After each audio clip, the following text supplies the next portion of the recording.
Same every week. Hey, hello, and welcome to Tales from the Dark Side, your Star Wars news and weekly comic recap presented by Renovision. Tonight we've got a High Republic S3 slab sale stash, because that's what we're calling it now. And if you own any High Republic comics, and we know you do, then you know our dilemma. So you get to help us decide what to do with them. We'll also be examining some excerpts from the Kenobi novel.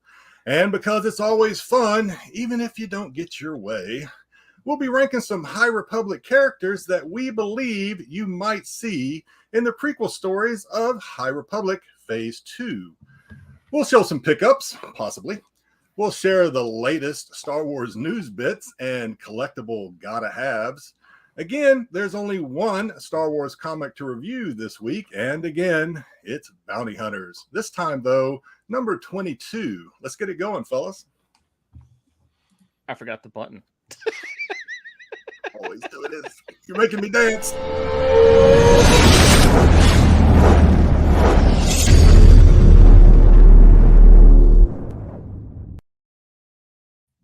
Okay, I think we're going to have some happy people this week because they've been requesting certain characters to be ranked, and we are going to rank those for the High Republic. We're pretty much going to do ones that we think are going to have a higher possibility. Is that a good way of putting it? Higher possibility to show up in Phase 2, which is the prequel phase of the High Republic. Number 2, so that'll give us some insight to that. Number 2, Ruben was the first one in here. If you guys haven't checked it out, Ruben and Jedi have a new satire show called, is it a satire show? Is that an accurate way to display it? 50% satire, 50% informational. Yeah. There it is. Well, whatever it is, that's what you call it. It's 50% something and 50% Between two else. forces. Yeah, between two forces. It's pretty good. You guys should check it out. You get a chuckle out of it, I hope. I hope you understand. Ruben was the first one in the chat. Ronnie, however, is the first one that we see now in the chat. So there you go, Ronnie. Let's go. Can't wait. Good to see you, Ronnie. Sith Rule. Party on Wayne, party on Garth with a mustache? No, mustache? glasses. No? Glasses in his tooth. Okay, cool. We already got him. Hey, look, see, Ed enjoyed the show. Way Seeker is going to be happy because of one of the characters that's on the list today. Marv, that picture. I used that picture. Did you? Okay. Yes, I did. Where's King Bot? What's this? I don't know. The Ramones. Joe, you changed your picture, Joe. It's Lucas and Jar Jar. Oh, that's funny. Oh, that's funny. I really do want to kind of see. You know, they should. Speaking of satires, they should do the Darth Jar Jar story. Like they should just do it. Definitely. Yeah. Joe, good to see you on these fun days. Lopez might be happy today too. Speaking of Lopez, speaking of stuff, just a little housekeeping real quickly. Joe said the show was 100% entertaining. Very good, boys. Mr. Lopez might be joining us in a couple of weeks, and then on Tax Show we might have another guest this week. I think next week. Well, this week coming up. So we have a lot of guests coming on. We are not going to tell you who they are, but you should enjoy them probably because they're not me.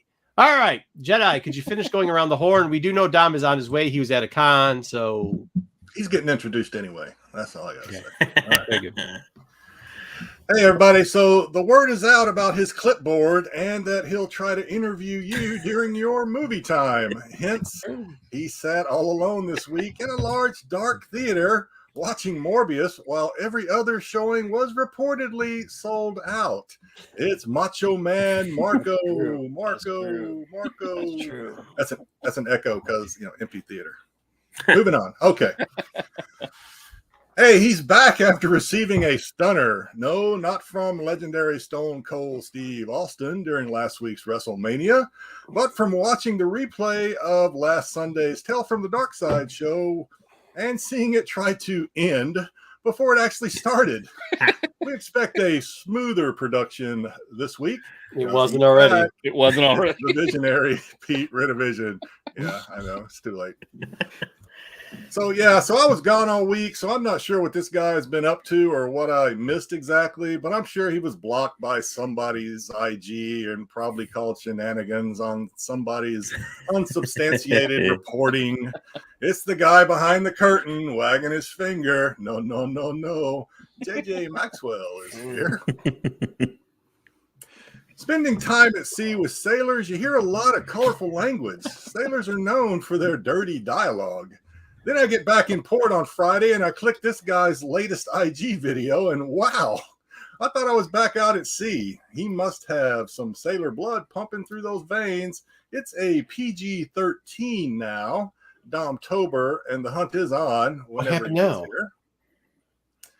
And lastly, this guy wants to thank the USS Wayne Meyer, DDG 108, where he spent last week and discovered several Star Wars fans on board.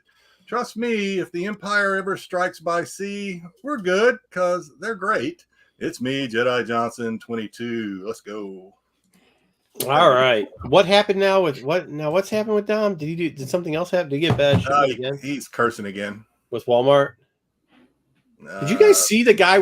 Dom was in a LCS and a dude rolled up wearing Dom on his shirt. I saw that. Yeah. That made my day. That made my week. That really did. That made my week. I'm going to order some stuff.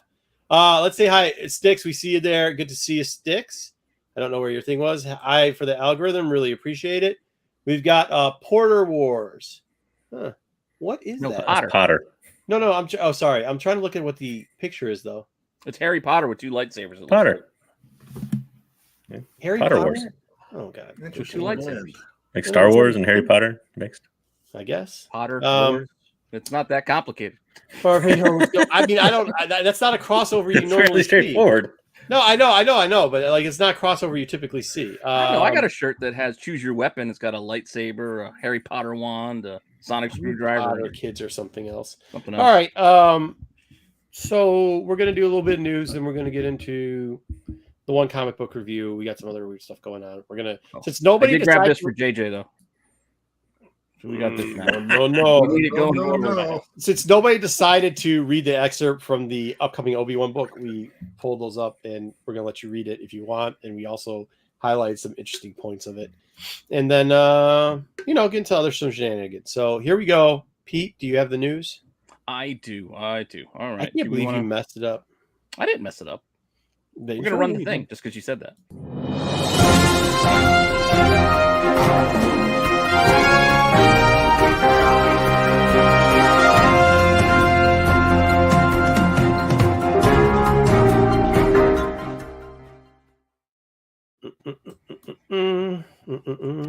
We have the news.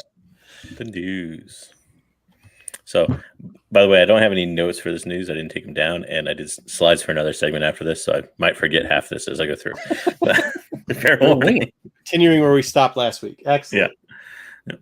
So this one's fairly easy though. Tuesday, finally, after numerous delays and much anticipation, Lego Star Wars: The Skywalker Saga, which is all episodes of Star Wars movie episodes, came out on Tuesday. Okay. To pretty good reviews, really. I still didn't get it. Doing well sales wise, doing well. Critically, I guess you could say. So they didn't have any of the expanded edition, the one where you get all the DLC. No stores have it. There is a deluxe. Oh, you're saying they didn't have it in stock? They didn't have it. Like it's all sold out. I think it came with a minifigure or something, so I think they sold out pretty quick. Oh, really? I think so. Like actual in hand. You can download it, but I want a physical game. I don't want to download it. I want the physical game. What minifig did it come with? I think it was a Luke with blue milk or something, if I'm not mistaken. I think you're right. Yeah. I think you're right, actually, now that you say I bought the standard. I just wanted because I wanted the DLC. I didn't want to have to buy it later. I just wanted, you know what? The money's out of my pocket, so when the Mando guys and the Bad Batch show up, I just would have them. Oh, yeah, that's cool. I might do that. So I'll just wait. I'll find it. Well, that's exciting. Now I got to kick the kids out of the house so I can play this game. Why? You can multiplayer. No, I don't. It's true. It is fun to play multiplayer. An hour of screen time per day. 1 hour. So, all right. Next up. For you or for the kids? The kids. All right. So continuing in video game news, this was interesting. I think it just happened yesterday or something. But so there was a trailer for the new Kingdom Hearts game that's going to come out supposedly later this year if they don't delay it. But up and down the internet is swearing there was a ATST walker foot in this image here in an indoor forest. So maybe hat? Star Wars stuff. Do what? That looks like a hat. Yeah, I don't know. Hat. I have no idea. To me, it doesn't really look like it, but that's the rumor. So, but anything. Yeah, it could be anything. And also, too, they specifically banned, like Disney specifically separated, I should say, not banned, like Marvel from being involved in the Kingdom Hearts stuff. So I would be really tough to believe that they would not do the same thing for Star Wars. So I think they looks like a rock. Yeah, I think that's what I was gonna say. I thought this was like solely Kingdom of Hearts was solely split out with Disney and Fantasy than it was. Yeah, I'm pretty sure it's gonna stay that way, but I don't know. This is just the rumor on the webs. Money, Disney. I don't care either way. Yeah. We'll see, I guess. We'll see if they decide to mix and match. I don't know, you may get like a wink and a nod, like in the background of just like a walker moving or something. Who knows? So Sam Jackson was an interesting interview. Basically professing, I think it was with Collider, I think. He was professing. He's really good in Book of Fett. Sam Jackson, yeah, he came back. But basically, he was professing his nerddom. He says, he still loves, the Marvel stuff and the Star Wars stuff, and he's ingrained in the culture. He even goes to comic book shops and stuff. According to what he says, cool to have somebody cool that likes it. You know what I mean? Yeah, it makes the character much more fun that way. Yeah. Have somebody that's in character and likes to do it. Mm-hmm. So. Not complain about it later after they're done. Like, oh, Jeremy Renner. I'm sorry, what? Yeah, all that aside from the millions of dollars they'll pay me. There's that too. Yeah, but I mean, aside from that. But do remember when he started out, it was a bit part, and he was a pretty at the time when he started to play Nick Fury, it was a bit part he was playing, and he was a real main actor at that point. Like he was highly wanted, and he had to deal with the crowd that doesn't like things. We're in his first two. We're in his first two movies, like after credits sequences, and that was like it, right? The first two movies he was in. Yeah. Yeah, because remember Iron Man was at the donut, and he was in the after credit scene for it. Yeah. So I mean, Iron Man 2. Right? So that's what you do.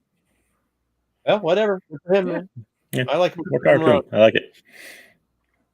Thank God we didn't get Travolta. Yep.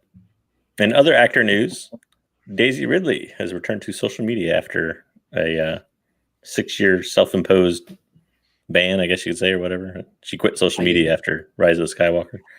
So, actually, before Rise of the Skywalker. I'm sorry. Before I was going to say, Scott, that was 6 years ago. After Force Awakens, I think it was. I can't say that I'm good at social media, so I don't really care. But at the same point, if it was one of those situations like they did with the Rostika character where people drove her away. Yeah, I think she just didn't want to put up with all the that's stuff. Crappy, dude. And that's the real shame of it is why does it have to get so toxic or whatever word you want to use that? Why do you care? Honestly, this is the one thing that because we just dealt with this last week, to be honest with you. But why? Who has so much time in their day that things make them so angry that they can just do stuff like harass somebody for this or what they did with us last week? I mean, what kind of loser are you? Seriously, I mean, you got to do something better with your life. But this should make Ruben really happy. I know he's excited now. Now they can spam it and maybe hashtag her in the 2 Fern show that they have coming up. Yeah, Ruben and her were probably already emailing, so I mean, I'm sure he's been in touch. So yeah. Zaggy, man. Zaggy, good to see you, but I don't know, is it good to see you? For once I would like a Zaggy comment we can put on. Zaggy waits. I know he waits. He's there in the intro. He just doesn't want to say hi. He just waits the first female that we can put up there so he can say some type of comment that he knows I'm not going to put on the screen. Because he thinks I might, because I might. No, good for that. Don't tempt Pete with a good time like that. Yeah. Okay, next up. Might be a sailor too. We did get the more celebrity news. We did get the confirmation of celebrities showing up at Celebration this year. So at least a few of them. Is Emily Shallow? Do what? Swallow. Emily Swallow. She plays the armor. Now you got Zaggy going again. There you go. Oh yeah. Set him up for another one. Don't say that word because he's going to start going with it. JJ. It's her name. Just change her name, buddy. See what I did? Well, that's cool. I mean, that's cool. Now I'm kind of disappointed I'm not going. Are we talking about the swallow or the sack off? Which word is going to set him off? Okay. Now we're just reaching. Okay. Anyways, Katie Sackhoff, Call Our Weathers, Emily Swallow. There's some more. It's huge Mandalorian stuff. This actually, I'm disappointed that Dom isn't here because he keeps asking what we think is going to happen in Celebration. This is something we've said probably is going to happen. Go up. What's our next? So these are all people from Mandalorian for Mandalorian season 3. And what we got next? Next slide. Hey, there's a Mandalorian panel. It's going to have its own panel. So a whole panel dedicated to Mandalorian this year. Mm-hmm. So we might get to have, see, of course, creatives and also actors.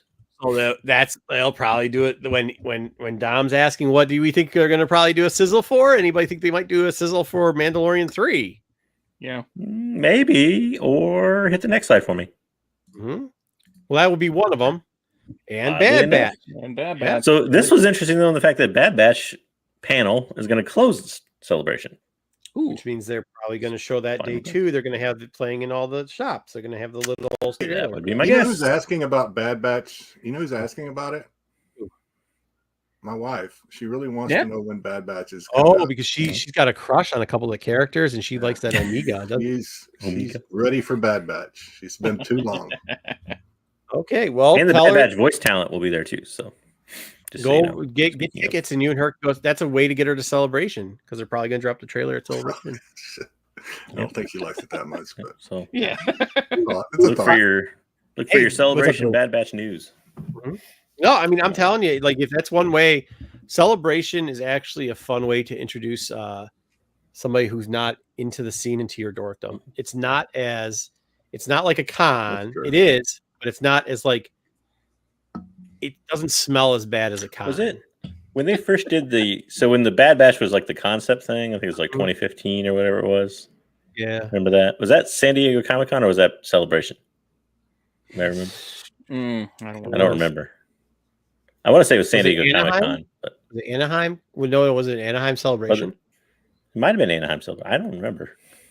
Yeah, I do not recall. But I know they were introduced to something like that, and then 5 years later we got a show. Yeah. Well, yeah, that's because they. Yeah, well, that's because they there was a long story around it, but in and around, yeah. Mm-hmm. Everybody's favorite. What? Yeah. So this is some interesting news. This dropped. We are now 0.18%. We 0.18%. We are now down lower because this came out. This was bad. So. This came around floating on IG and Facebook and mainly social media and Reddit and things that, hey, look, they're filming Ahsoka. Oh my gosh, is that Maul? And no, it's not. No. It was debunked, I think, within 24 hours, pretty much. What did I say to this? I said, oh yeah, that's what they do. They haven't even started shooting yet, but the first thing they're going to shoot on the first second of the scene that they're supposed to have is. Supposedly it was actually like a fan-made film. This looks good for a fan-made film. I mean, Ahsoka looks a little. But that looks an awful lot like. There might be somewhat in pose too, because the Maul looks an awful lot like the Maul from Solo. The top does, yeah, but the bottom doesn't. I mean, the costume could be based on that too, but yeah. Well, I think they could have taken off the front part of it. But even look at the likes of Ahsoka. Like nothing fits with Ahsoka. And I kind of cut it off here, but I don't think Maul in this image casts a shadow either. Yeah, you're right. He doesn't. Yeah, but if you actually took away where your print is, you can see that in the shadow. Boots are kind of. Yeah, but see, Ahsoka's in the shadow. She still has a shadow. I kind of covered it up. Maybe it is there. Oh, slightly. Good God. Star Wars CSI, fellas. Good gravy alive. You guys are good. Well, when we first heard about it in our chat, what I say, be careful because this stuff is easily faked. Way Seeker. No, that is not true. There's a lot of people. There was a lot of people. You'd be surprised. You would be surprised. No, yeah. Just check the Reddit thread. If you don't think anybody will, check the Reddit thread. Mm-hmm. That's all I'll say to that. And if it's still up. It was always it'd be cool if this was, and you're like, well, they didn't even start shooting it yet, so I don't understand how thick Ahsoka is. I mean, yeah. What the heck? Well, I'm sure there was plenty of people very happy that they were able to sell some comic books based off of some fake news. Yeah, well, they did it quick because they were actually pretty good about actually debunking this one pretty dang quickly. Yeah, it was within a day or so. Joel's criticizing the shooting equipment. Everybody, no shadows, different shooting equipment. I don't think you would use that kind of. You guys are good. No, I got to tell you though, like if you ever watch the one that me and Dom always talk about, he knows the name of it. I always call it the Dr. Afra Bosk one. And some of these fan films are really good. So if this is a fan film, I'll watch it. Well, we talked about the one that did everything with, well, it was a trailer, but everything was done with just video game graphics. Like, it wasn't even actually shot, and it looked great. So, yeah, they can do amazing things, really. Yeah, you bet. What up, BK? Oh, here he's already starting off early. What if fan films start driving comic prices? Wouldn't that be crazy? Oh, yeah. Oh, they probably did. I bet you. There's a lot out there. I don't have the app, but I've always bet the app probably threw this one up there, or was about to throw it up there before it got debunked. Maybe. If it lasted a whole day, I bet you they would have. Yeah, she does have some. She's got something going. That's just the costume, though. I think she's got shorter arms than Rose. Yeah, I don't know. Anyway, Ruben, tell us this. Ruben, tell me this. Ruben, when you first saw this, be honest in the chat. When you first saw this, did you think that this was real? George. All right, let's go. Next up. No, this is real Ahsoka news. We got a director, Peter Ramsey, the gentleman there on the left, who's known mostly for the Spider-Verse. Yeah, Spider-Verse movies. So, once again, how are they? He did a great. That movie was awesome. So this is once again my comment is like, yeah, the rumor was that it was supposed to start shooting this month, but then they just announced that they just hired a director. So like, how are you shooting stuff without a director? Like, that's not how that works. To be precise, this story came out after the fake photos. That too. Yeah. Didn't even have a director, but they're shooting stuff. This is, I was on, I went back to an old show I used to be on, MCM, and talked about this a little bit. And I thought it's right up with Dave. That's how Dave kind of started off, and he did a couple of good live action stuff. And I think having the insight of animated people do live action stuff is good, in my opinion. JJ, I don't know what your opinion is on that, but no, I agree. Animation gives them a lot more freedom to be creative. And I think sometimes that translates really well into live action and sometimes it doesn't. But I think if they do both, they have a better shot of pulling in that creativity they use in animation to live action. I actually if that makes any sense. I actually think that's where John, as a executive producer, helps, and that's where they should keep him, is when they bring in these animation people, allow him to direct them into the tailoring of how to make that into live instead of letting him take over a show, because we've seen how that worked not well. I think you should it should be a kind of how they originally had the scheme of bringing in Dave, having John over Dave, and having Dave do all the stuff. Now do it this way too, and overseeing. I think it'll work out really well. So no. Moving like he did it. Yeah, BK's still telling you were selling that story to everybody. Apparently, why was I selling that story to anybody? Literally, you want me to pull up the chat? The first comment was like, "Dude, they're not even shooting Ahsoka yet." All right. Anyways, yeah. The news. That is the news. My clipboard. Yeah, I took the clipboard out to get an opinion of what people thought of it. Yeah, that's the news. That's it. That's all we had. That was it. That's all we had. Kept it a little short this week. So. All right, cool. Wasn't a lot out there. All right, we're gonna get into Bounty Hunters. We'll try to make it fast. It was another great job with the book, but I mean, if you don't like Star Wars and if you don't like, I love the sound effect. Pew pew pew pew. Yeah, I mean, oh shit, I didn't pull this out. So it's the part 2 of what we saw last week. It's that Bounty Hunter crew. They're really playing on Bosk and what's his name? The guy from the last Tasso Leach. Doing a little bit of Abbott and Costello type stuff. Kind of cool. We did get a little bit of motion from one of the Knights of Ren. They didn't actually still name them or anything like that, but they go back, and obviously the Unbroken Clan in the Walls main leader is the kid is still in there being held hostage by Kira. Decides to go try to kill Kira, which is kind of nice. And then we see the Knights of Ren action coming out, and they really need to give us better names for the Knights of Ren. Like, I mean, I think they have it in one of the books. They have a couple of them, like one of the encyclopedia books, but I'm too lazy to go look it up. So not going to do it. They're not bad like the WWE bad names like T-Bar and Mace or anything like that. Oh, yeah, no, one of them is. One of them's got a name like Tabashka or something like that. So, Obi, good to see you.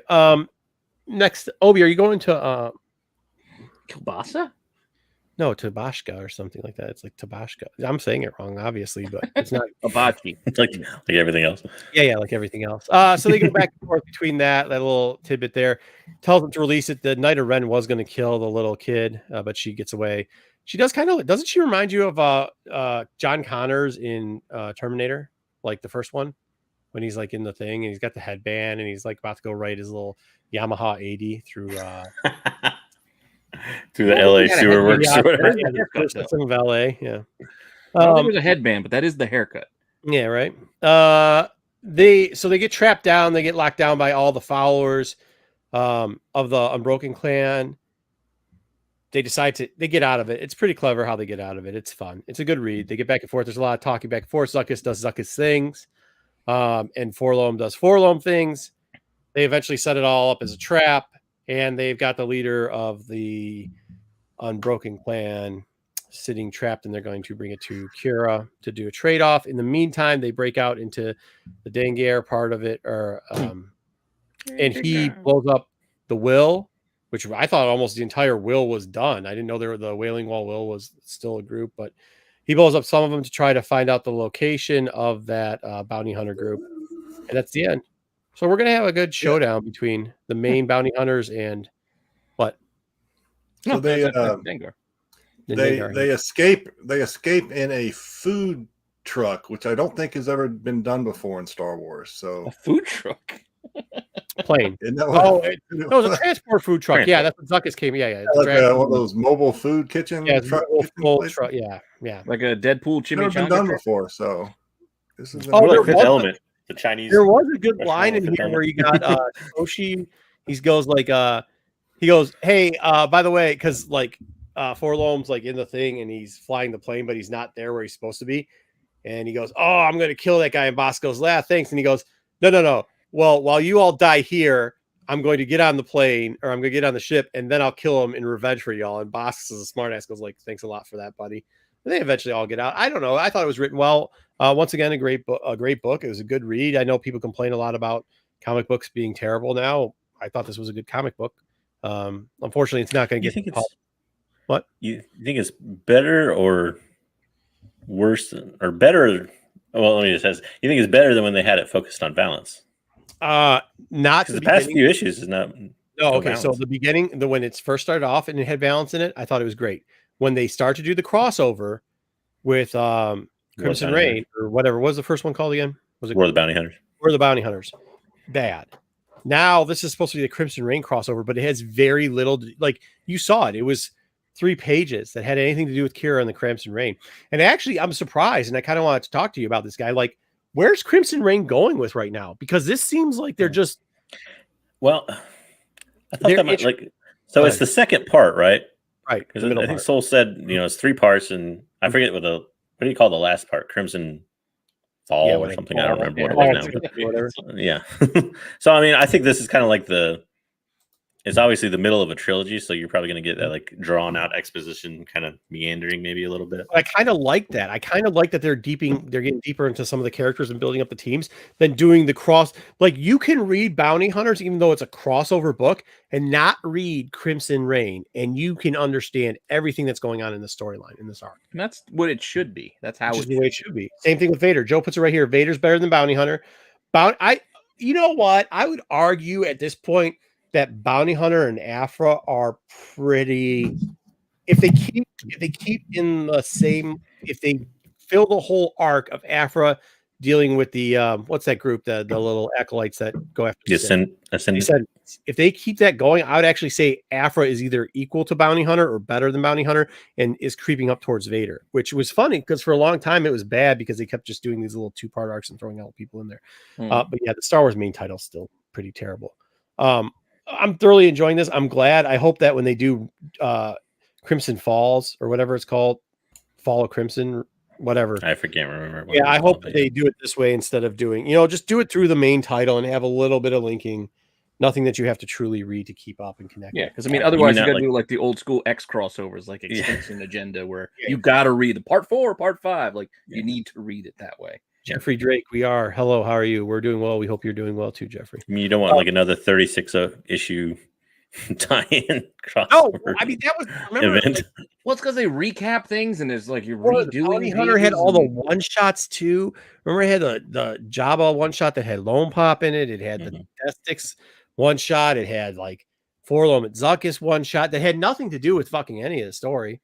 Yeah, you get lost and I don't know what I'm supposed to be reading next, or if I have to read something. It just I mean, we can complain all we want, but watch when we see FOC because in about a month we're gonna have nothing to read. Next week we've got Star Wars with a bunch of covers that the Sprout sucks. This is what happens. We wanted a couple more Sprouts. That Christian Bale in the middle. Yes, we wanted Sprouts to give us. It's like Empire of the Sun, the Book of Fett cover, and we wanted maybe what else do we want? Maybe some Bad Batch covers, and instead we get Kylo and Rey. Okay, again. There's a Raza coming up next week, though, Star of the Chewbacca. So make sure you get it because it's gonna. If you How want long has it been since the last Star Wars issue? Almost a month, 3 weeks, About a month, something like that. Yeah, seems like forever. That's not a bad thing. It's because it hasn't been good forever. But also next week we get Vader. So paper shortage. Hopefully on that Raza, though, I'll tell you this. Hopefully grab 2 if you're gonna, the Chewbacca one, because if you looked at what they printed, now I will say this for the printing because apparently there's a misconception going around. The actual ink is a little glossier and a little thicker, so there is no Marvel rub on these books.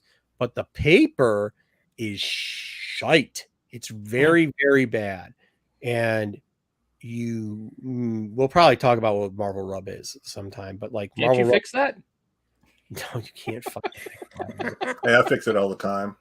You cannot tear it off. It's a manufacturer error at the manufacturer level. Not when it's shipping.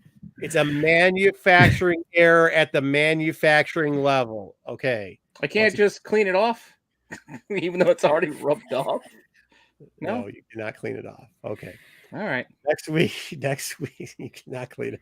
I think with a mixture of we were going to get into it, and then now you guys are getting into it. No, I think with a mixture of sea salt and peanut butter, it can come off. You just gotta. If you use a Mr. Clean scrubby and put some fingernail polish remover, it'll take care of that problem. Just do that all day long. I just like to eat some Popeyes fried chicken and then just go right into reading the books. That's what I like. It becomes translucent. After you rub the chicken, any kind of rub that you might have. How are you going to say you know anything or an expert in anything, and then say you can clean up? S tier Popeyes. How do you not know what Marvel rub is? I mean, I understand some people don't. You got to make sure it's spicy though. Spicy Popeyes chicken. Oh, yeah. Then it really comes I made that mistake once. I won't make it again. Yeah, all right. So, anyway, let's get on to the svelte Vader cover you have. Let's get on to Vader. Looking very lean. Yes, Vader. Yeah, the Vader covers are looking good. They're doing a crossover again. I just hope we get rid of Ochi. Like, can we have a break for him for a little bit? Yeah, it was really bad BK this week. I wish we could get a break, but we're not going to. We are going to, however, have Jedi's favorite character is going to be back here. For some reason, he doesn't even like Padme. He just likes Sabe. Thank you very much. There you go. Shmi. He likes Shmi. Also, I was trying to get the Trails of the Shadow book on the S3 squared or whatever this week, but we didn't make it there. But they are going to have the trade out for those people who haven't read it. I suggested it was one of the better minis that came out this last year. Good read.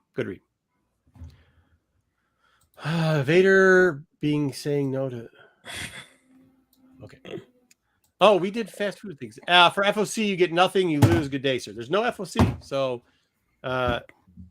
order something else, I guess. There's some other good after. I don't know. Take extra time to order next week.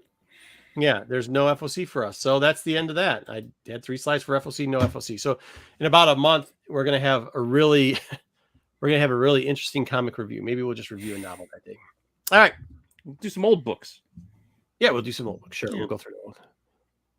Yeah, his 15 minutes. I agree with this. I think we should have a vote. Put that vote onto Vision. At least put a pause on it. Like go have him explore that desert he dies in or something. Yeah. Here, Odie, go take this knife and go do something with it.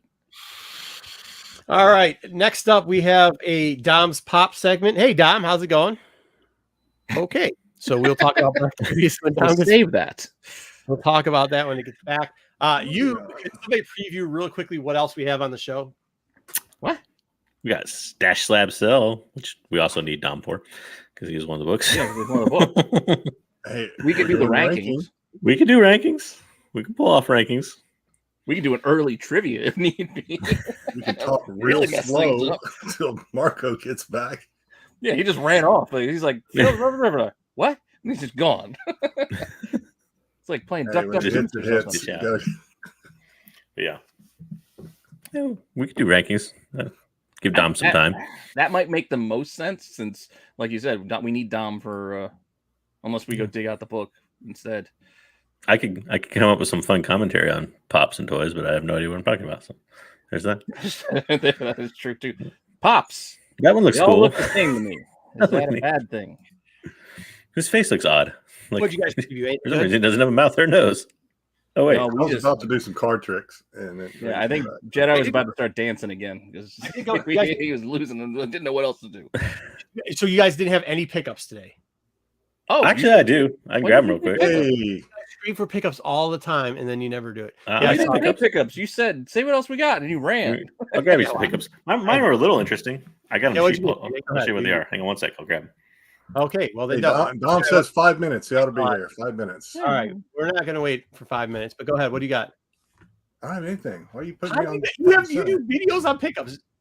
Somebody, Pete. Oh, I don't know if I got to look. I wasn't prepared. I have one pickup. I went to the con this morning. I have a lot more than this, but I'm only going to show one because of last week's S3. This is something we talked about in the background. I picked up this today for $80. The 9.6 of Kanan 12.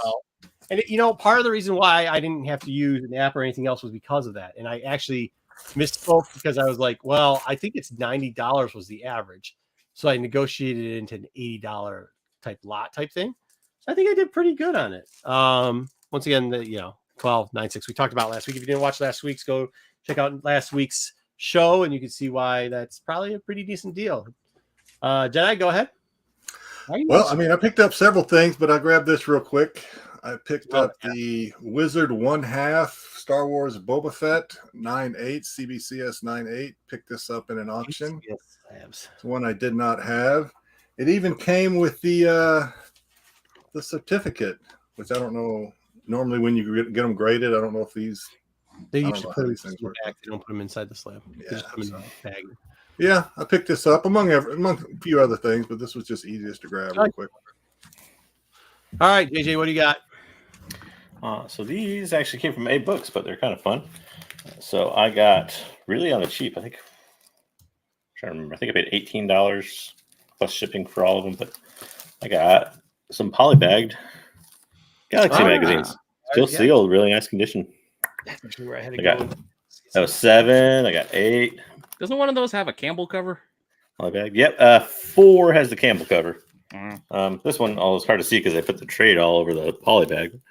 Cool Fett cover. Oh, that's cool Fett cover.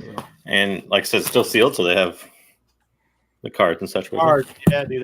And I got green cards too. 2 copies with it of number 1 with. Oh, look at that.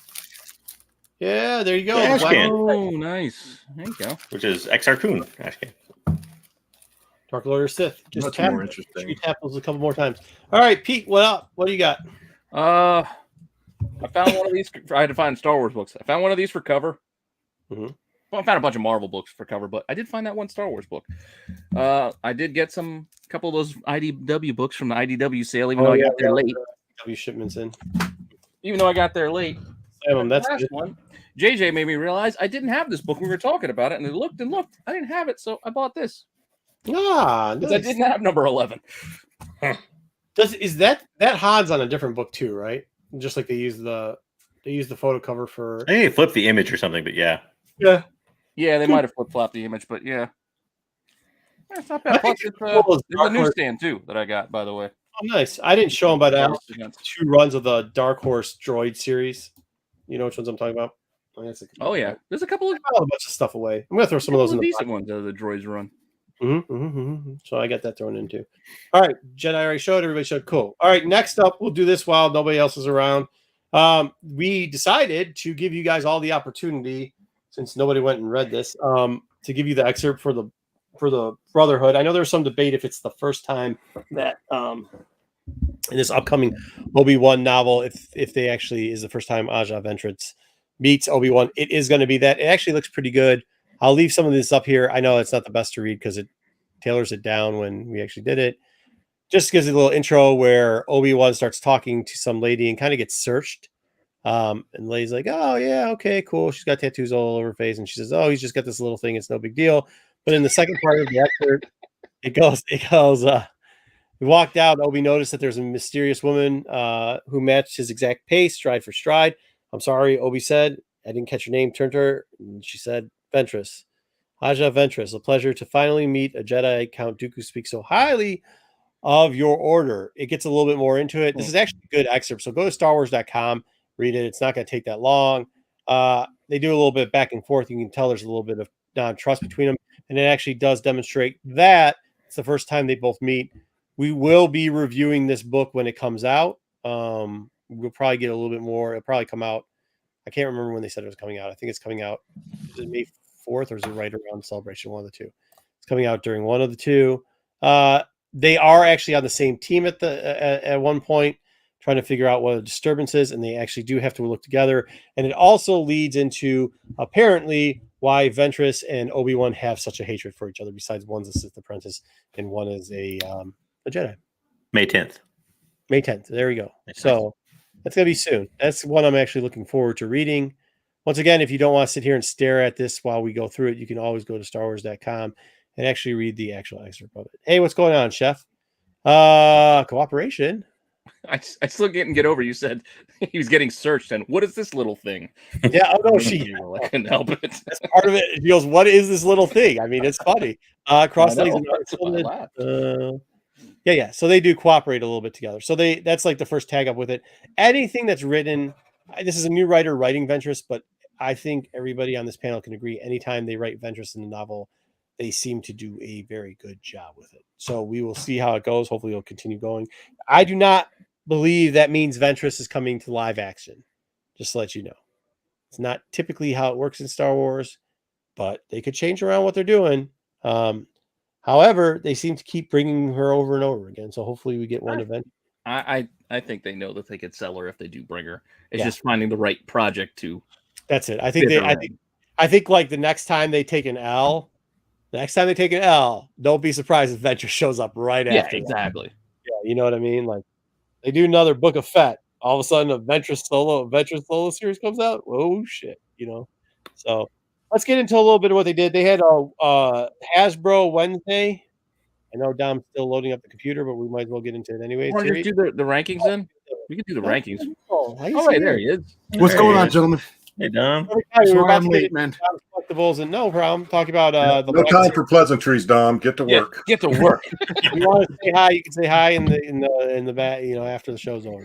All right. Here we go. Star Wars. So this is one of the they're doing all these comic book boxes now, right? Like they did with who do they do it with? Jackson, Darth Maul, Luke from Heralds of the Empire. Luke. Yeah, they had the Luke and the Crimson, the Crimson. Jack. No, I can't remember the dude's name. Oh my god, I did not say that she is live action. Darth Ramison, come on. Dom I also heard that Dom was yelling at things. All right, so we're gonna get what's his name? The guy who trains Luke in lightsaber skills, Sergeant Creel, and ends up becoming the leader of the knockoff Bad Batch. All right. Remember we thought that the Bad Batch was it was kind of speculated the Bad Batch was the Scar Squadron. Not us. If you watched the early days of Darkseid, we explained to you that those are two different. The question was posed. I don't know if that's speculated. Yeah. Oh, I'm some people are trying to book saying it was, but if you recall, there's a video of me taking the Star Squadron book and chucking it across at the door, saying that's not it. But here we go. Next up is Princess Leia. Why do they use Princess Leia? What is this? Cover 2? Cover 2B, isn't this? Yeah, that's the Terry Dodson covers. Yeah.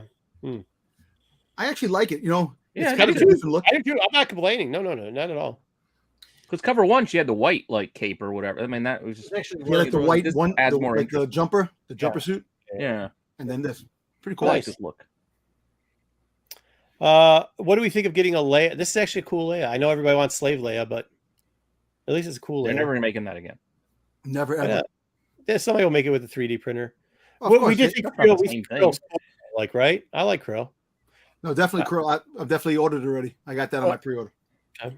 Are any of these exclusives done? Actually, no. Nice. No All right, exclusives. so we've got a Why the bleep? This one Why is this a thing? Can please explain? Okay. Infinities, the Redeem Vader. I like the Redeem Vader. Okay, in the affinities of the what if of Star Wars, Vader became good, and Gandalf. I understand. And why do we have, that wasn't my question. Why are we doing this? Is my question. You know what? Because people actually asked for it. That's the reason. Nobody asked for this. Not us, but other people. Not true. I didn't even know this existed. Not true. Nobody asked for this.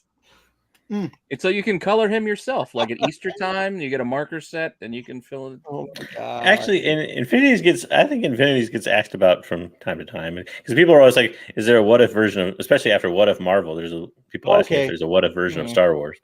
Yeah, but just because people ask, like, is there? I don't know. People say I want an action figure of it, but I've heard people ask.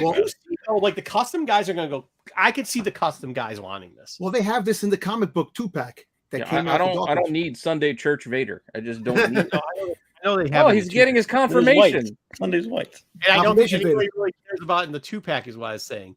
My point is, I think maybe for the custom guys this might go well, but there's so many other figures you could have done, and so many are iconic. Actually, the story is not bad. It's not bad. It's not bad at all. It's actually pretty good. For one of those like mid-era Star or Dark Horse stories, is pretty good. As in, for the Star Wars The Empire Strikes Back, and for being mid-tier. So it's like when you're at the 50%. No, mid-era, not mid-tier. Higher of mid-tier books. I mean, it's okay. It's if the cape is the cape cloth.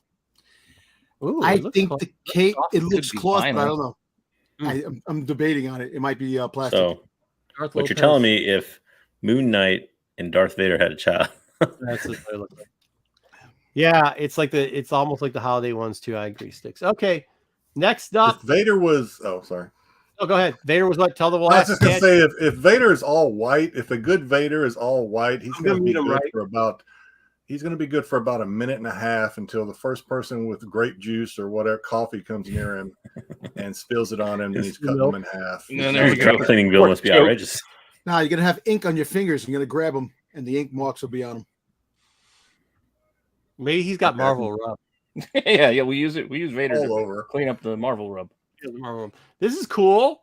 Now, this is finally, finally. Really, you think there's a lot of people out there asking for Sunker? Old. There is no way I buy this. There's no way I buy this figure just because it's. But I think they did a really good job on the likeness. They did, but this one's expensive.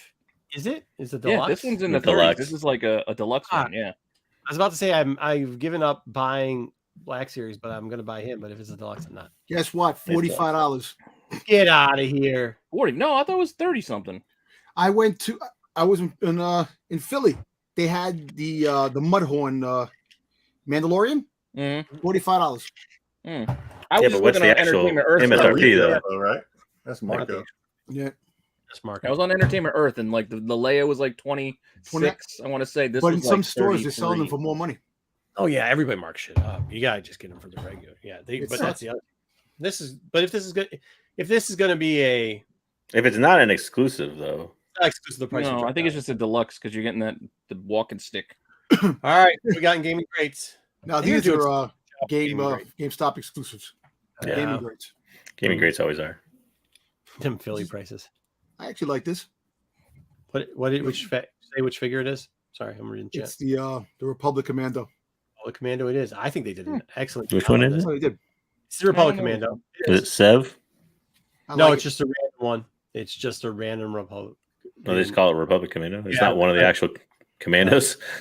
No, they're just trying. No, it's not one of the commandos. I actually like that they're making these now. You know, there's more.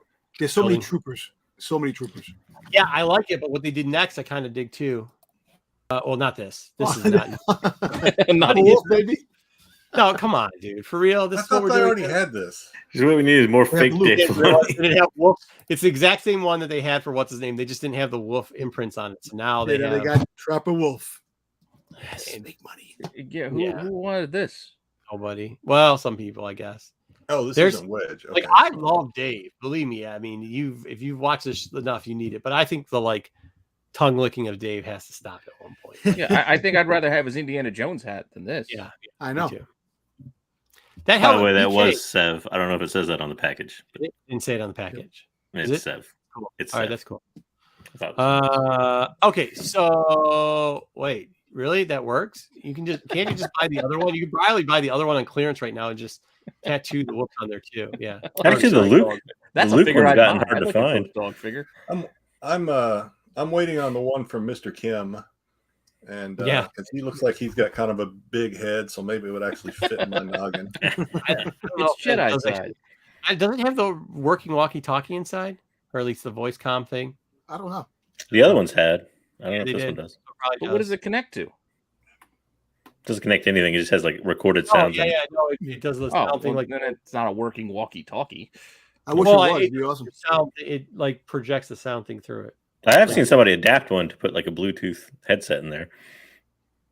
That'd be cool. Yeah, friends of mine, what they do is they fix the inside, put fans and stuff like that, so when they wear them, they don't. Not a fedora. He doesn't wear a fedora. He wears a cowboy hat. Okay. What'd you say? Sorry, it's bigger than a fedora. The brim on it's a bit bigger. It's like Indy's hat. Well, I guess it's technically a fedora. It's also very short, so for pork pie hat or him or about he might be a little Heisenberg. It's very urban cowboy. Yeah. Other helmets, yes, there's more than one of these. There's actually they literally just took this and did a repaint on it. They have a Poe Dameron and a Luke.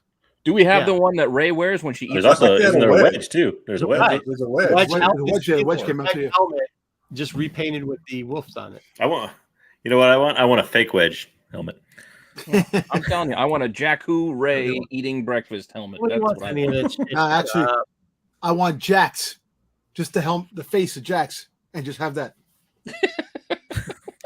You want an Easter Bunny? Okay. Get you that. Everyone, Vintage Series always says they don't get anything at all. So let's go. Vintage Series really got a lot this week. They really did. And we're gonna have the Cantina band starting with friggin' Dan, friggin' Dren. Are we getting the whole band? No, just the one by now. Oh. Maybe down the road. Well, who cares? Just use it and then pull up. But they should have made it a deluxe and put all the different instruments in there with it. Yeah, then you can. Oh my God! Just don't worry because you get to see more that they have. Go ahead. What's next? Yes, we got the Mandalorian Death Watch Airborne troop. I like this. Definitely like this. I pre-ordered that and also pre-ordered this. This is Gar Saxon. I don't know why they don't say Gar Saxon. I don't know why they don't say Gar Saxon either. Didn't you say you were cutting back on your? Yes, I did. Yeah. I thought I heard that. They did the same thing in Black Series. They did Gar Saxon and they didn't call it Gar Saxon. So this is what I like. Yeah, the original one is actually over $200, almost $300. I'm glad they released this. Why is this good for you? Can you explain? Why? Because this is a Old Republic bounty hunter, and Visla.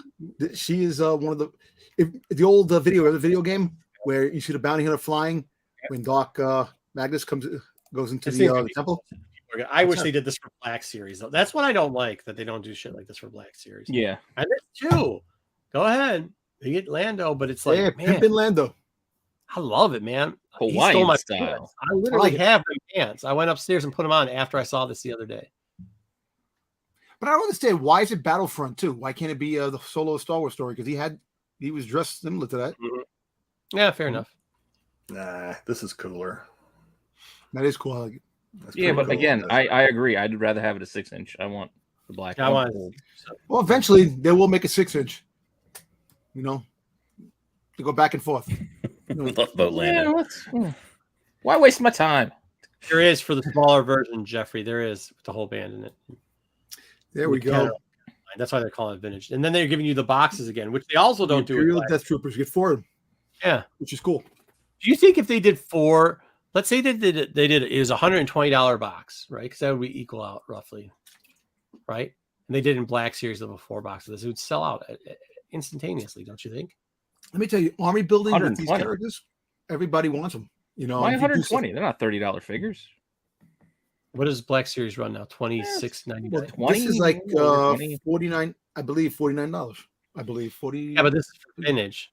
So, yeah, this is the vintage. These are the little guys. So instead of doing $13 times 4, well, 110, whatever you want to call it. You know what I mean? If you call it, if you did a discount for getting 4, that's what it should be $100. Oh yeah, I mean, still 110. I think would be whatever it equals out to, a little bit over $100. I think if you did in Black Series, it would kill it too. Well, if there's only 4, they're $25 a piece. That's $100. They're not. Right. So wait, this is vintage though, right? Vintage, yeah. But vintage, so they're only 3.5, right? Yeah. So you're saved $2. Yeah. Right. If I'm doing my math right. Because aren't they $13 a piece normally, right? Something like that. 13 or $14.99. Something like that. And this is $49.99. Something like $49.50. It's like it's between $49 and $54 around there. So you save $2. Yeah, $2. Yeah. That's all I'm saying. You do the same thing if you got the 4-pack. I'll tell you right now what that is. $100 Lane. What is the price of Black Series now? Just not resale, isn't it? They upped it again, so isn't it $20? Yeah, it's up to $26 for a regular figure. That's $35 for a deluxe. Yeah, that's what I'm saying. So 26 times 4, so it's whatever. So if you're just $4. Yeah, Too much math. It's about 100. Yeah, $4. Too much math for Sunday night. Whatever. $100. All right, out the door. That's what I'm saying. So give me the discount of $4. Yeah, $100. There you go. Right. If you want it, you're gonna pay it. Exactly. They did that. All right, here we go. All right, $44.99 was for the $44.99. All right, our Trooper Jesse. Also something cool that we don't get in. Yes, Jesse. This is pretty cool. Yeah, we get our Trooper Jesse, but they can't name it Sev. Well, in the Black Series, they just call it our Trooper. They don't even call it Jesse. So, all right. And then what else? Is that it? How was the stream? We didn't even do our normal joke about Bartles and James or anything like that. I didn't actually watch. Well, you know what? He apparently, I don't think he was there this week. Good. No Bartles or no James? No, I don't think, because remember he got the promoted. Oh, the promotion, that's right. Yeah, get the promotion. I do any streaming no more. That's why he gets the big bucks now. Yeah, he gets the big bucks. Failing upwards. You got the big bucks. All right. After that rousing success that was the Rancor, he got promoted. Yeah, how do you let people cry now because they want it because Boba Fett rode the Rancor? What are you gonna do? I still don't want it. All right. Not for that price. I don't want that. Next up, you guys want to do Slab? Do you guys want S3 or do you guys want Slabs, Cell, or Stash? Or High Republic rankings? You want High Republic rankings? We'll do whichever one you want. They are related. So they are. That's why it doesn't matter. Let's rank the. You know what I decided? Let's rank the High Republic characters. You had to decide that after I decided to switch the thing. Pete already drew up the deck. I had it all ready to roll. Okay. All right, let's rank them. High Republic rankings. Wookiee fodder. There we go. So you got HR rankings. 3 to 1. 3 to 1. Rankings 4 to 1, 5 to 1. Pizza bagels. No, I will take pizza bagels, but that's not good. I will not. All right. You want me to do this? Well, I got to do the other part. So yeah, you got to do. It's like tier list. You got to pick the options. I'll run. All right. Let's start off. Is Wayseeker in the chat? Yes, he is. Good. Wayseeker. Here we go. This is the 10th. This is the number 10. Go ahead. So we're weighing these on who we want to see in the prequels. Who we think So we think we think most of these characters are gonna. They have a high likelihood of showing up in the prequels. Okay, so not what we've seen previously, what we expect to see in the future. What you want to see more of? Do you want to see more of that? Any of it? These have these characters have a possibility of showing up in the prequels. They're almost there's not too many characters that aren't, because I think we have 11 on here that would show up that aren't there, excluding Yoda, obviously, and but either way. So we're gonna put these guys up here. And did you like them? And where did you like them with what we've seen? And if we want to see more of them? Yeah, that's how I'm looking at it. I'm looking at it how much more I want to see of these characters. That's how I'm personally ranking them. Okay, myself. let's do it. Okay, we're going to start off with Wayseeker's favorite character, Orla Jareni, which I think they did kill her off way too early, right? She was kind of unceremoniously. Wasn't clever in the comics as much as I think we would like to see. there's a decent amount of her in the, but like Justin started loving the characters in the books, they kind of killed her off. So I just still don't understand the lightsaber. Yeah, that's the one reason I want more of her stories. I want to understand how that lightsaber works. Two of them like that. It just seems awkward as shit. The whole. Isn't she at the end of issue 1, the page where everybody's in the end, and then they have the reprint cover? She's on the cover. Yeah, probably. I mean, everybody's on that cover. I don't know if she is. Wayseeker says 1, so let's move on. You're not putting it at 1. I told you. Because look, that's the. I'm going to disappoint That's Wayseeker. the image I used. Hey, actually, she looks a little bit like looks like Gore the God Bitcher. Very true. He does. Yeah. If she can do what? I like her. I do like her. I would probably have her in the top half, but probably lower end of the top half. Yeah. I think 5 right now is probably decent for her. Keep her at 5 because we can move her up or down if we need to. Yeah. On a scale of 1 to 10, Star Wars interest. Wow. Oh, BK. Those are fighting words. You and Wayseeker are going to have to get at it. Darth Lopez is down. Lopez is a 10. I think it was an interesting character in the way that she kind of helped Elzar Mann, but like at the same time, she didn't do a whole lot. I understand that, but I think like the possibility. But she was an interesting character that was there. Like, I mean, she was there in the was it Into the Dark? I think it was the first story with her. Everybody seemed to like her, so that's got to count for something. Well, I think the problem is like I think everybody wanted to hear her backstory and how she became the way she was. The lightsaber nunchucks. Yeah. And they never they didn't dig too far into it, and I think that's what we're hoping happens. Like I hope she's kind of got that mystery character element going on. And she's got Liefeld pouches. Look at the belt. There's 10. It's you and one pouches. BK. Wasn't she on cover 7? Her first appearance. I think we gotta put it lower than 5. I do too. Well, there's 10s and stuff. No, now there's some 5s coming. 3 10s. There's 2 5s. There's a 4. There's 2 10s. Right, we can just do 10s, 6. actually. Let's just do 6, and we can always readjust. I'm good with 6. 6. I say we just do 6. Right, 6 is fine. Put it in 6. Yeah, we'll just do 6, and we'll worry about it later. Don't boo me. I had her at 5 at least. I had her at 5 too, but JJ's right. There's enough 10s that we have to consider the 10s. Mm-hmm. Where the highest was a 4. It's not Wayseeker's 1. So this is gonna be an interesting one. I wonder where the people are gonna put this. Because he's been around for a long time and he's a Trandoshan, like and I think they started off his story weak, but he became, in my opinion, a well-written character. I'd like to get some more backstory of Skier. Like the name sucked, right? Like when you first heard the name was Skier, where you're like, God damn, they're not doing this justice. But by the end, with him having the berserker blood and everything like that, and kind of how they developed it, and that he kind of turned out to be better than Ava Chris, I think. That Bigfoot coming at you cover really sold you. And his arm was cut off like the entire run, just about. Mm-hmm. It didn't grow back. Well, now you get that's what we're talking about. So you get to see him with 2 arms. Yeah, we get to see the 2-arm version of him, a younger 2-armed version. For me, he's 1. So now you guys talk him down because he's really. I mean, I don't remember if I was on this list, but I think he's going to be my favorite one on the list. To me, he's right there with. No, I remember now. Yeah, he's a 3 or 4. For me, he's right there with Orla. Like there's kind of a mystery element there where I want to figure out how a Trandoshan becomes a Jedi, because that's kind of an unusual thing. But at the same time, I don't care that much. Like I saw a lot of his story.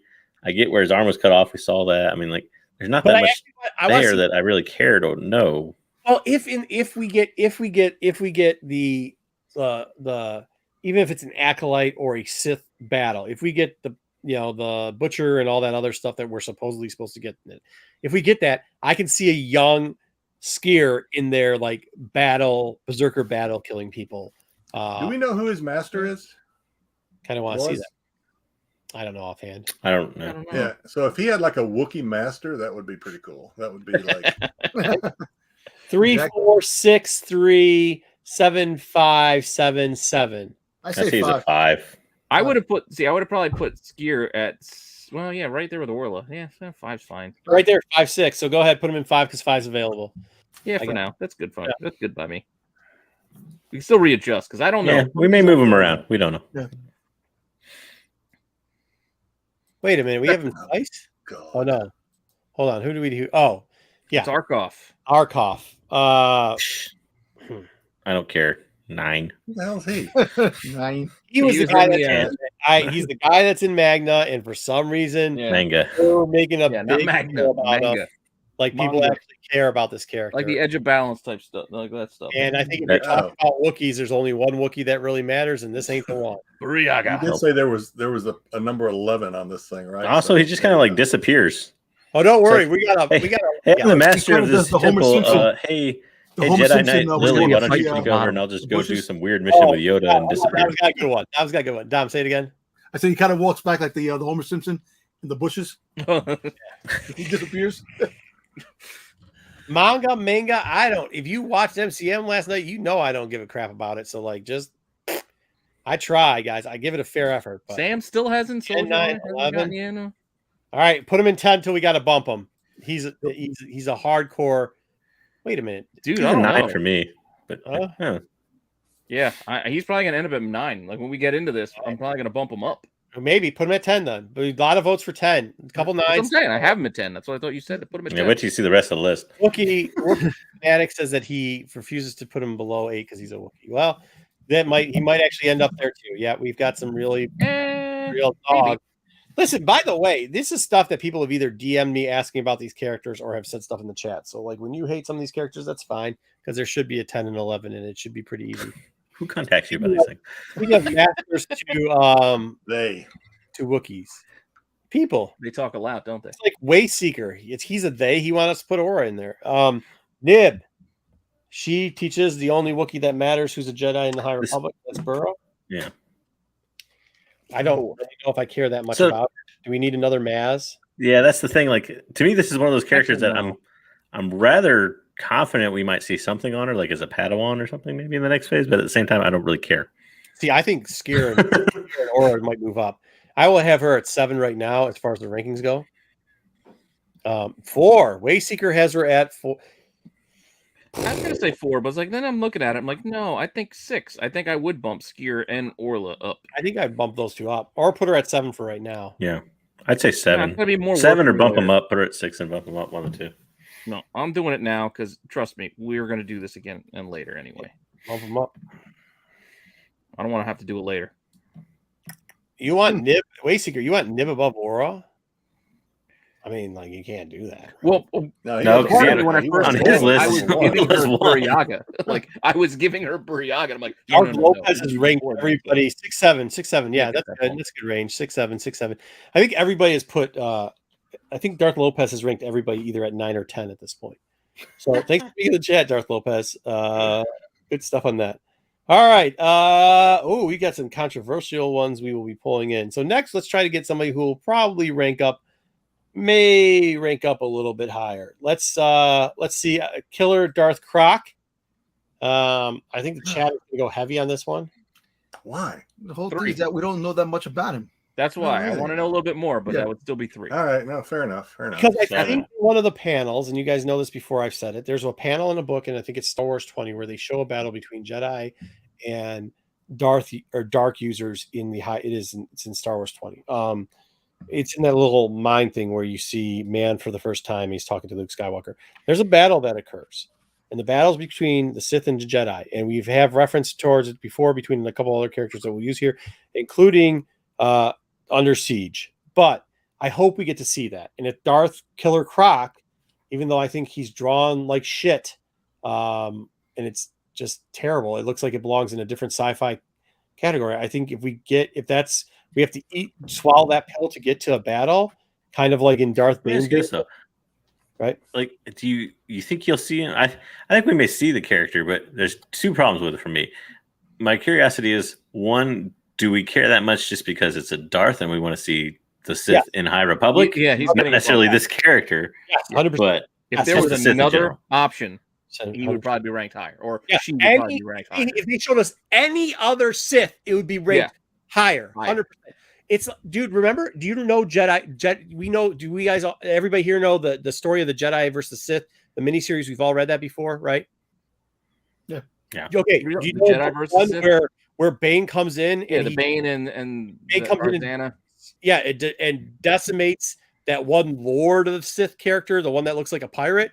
That's how I see Killer Croc. Like, I'm okay if he dies there. I just want to get to that big war zone where you got like, you got Centurion Jedis fighting. I hope they don't bring those back. But the backstory that Krull was involved in when like Kiwi was having the visions and everything. You know what that would bring back, right? What? The Dringir. What if the image that we see 150 years in the past is the Sith stealing the Dringir away or whatever, or trying to use the Dringir? Maybe. You really want to go there? No, I don't want to go there. Do that. I don't care. I'm fine with that. So maybe I put him at 4 then. Maybe because I put Skier above him. Because I have a feeling like Skier. I'm still giving him the Sith bump to 3 personally, but I wouldn't be opposed to that. Either that or you move down Orla and Nib. No, I said 3. That's where I was. Oh, you're putting him Krull at 3? Yeah, with Obi and Wayseeker. It's not like I'm Lopez or Ruben throwing him at number 1 here. Well, that's because Darth Lopez has been pounding even BK. There's 3 3s, 2 1s. Okay, put him at 3. And then you guys. This guy Marco makes sense. I think it's because the only book Darth Lopez has left is the second print on this book. Just so you know, everybody voting to the top. You can tell me if I'm lying. The only Star Wars book he has left. Yeah. LOL. Scott has my what? What does it say? Whatever. Okay. Either way. Yes, I agree. This is what I think it is. Oh, come on now. Anyways, no, you cannot sneak out of the room. No. Okay, here we go. Next up, we've got characters that somebody had asked before in the chat, and you can go back and look at it. And then I got yelled at because I said the book was crap, so we'll give you one, and then we'll give you the other one. One is Griswold. This is out of the cookbook, for those that don't know. 10. Give it a 10. They're like, yo, because Griswold, he's going to be... Oh, wait, we're putting them up as separate characters? Yes. Oh, yeah. Oh, yeah. If that... You got to take... Which one do you want? Do you want the guy who's the gardener or the guy who was the... Or the Can I rank them in a tie for 11 because it's the most pointless? No, Fambola is the gardener, right? Griswold, he's... I gave him the 10 spot because... What's lower than 11? 11 teen? On this list of 11 characters, is there something lower than 11? Hey, listen, they want it, they get it. 9! Look, see? No, he's not 9. And Ruben's exactly right. Every time I hear his name, I think of that. Exactly. Mark W. Griswold. That's why he's getting the bump to 10. Oof, I don't even know, man. No, I do not. I do not want this character. Well, whatever. I think he gets 10, 11, 12. I think that's not a bad decision. 11. Negative 11. Well, I guess since we're not allowed to have an 11 until the very end, I guess 10. That's what I'm saying. Put him in 10. Arkoff gets a bump up. Arkoff is going to get saved because of these characters. At least Arkoff is a Wookiee. I don't really care to see. All right, Griswold divided into 10. Arkoff might get a double bump because up next, you know what I'm doing. Yay! Everybody's that's 11. I'm not wasting my time. I'm not wasting my time re-racking this thing. That looks like a Scooby-Doo villain. You can put him at 11. Actually, I think we got another 11. That does look like a Scooby-Doo villain. We did. We skipped Sav in this. Looks like he needs to have his mask pulled off. It's the banker. Putting him in 11 and 12. Now we know who's Fambola. Now we know who's running that haunted theme park. Right. Pete, you didn't put Sav in there? Holy shit. Because that the list that you gave me. Try to pull it up real quickly. Here, I'll send it to you in the personal thing.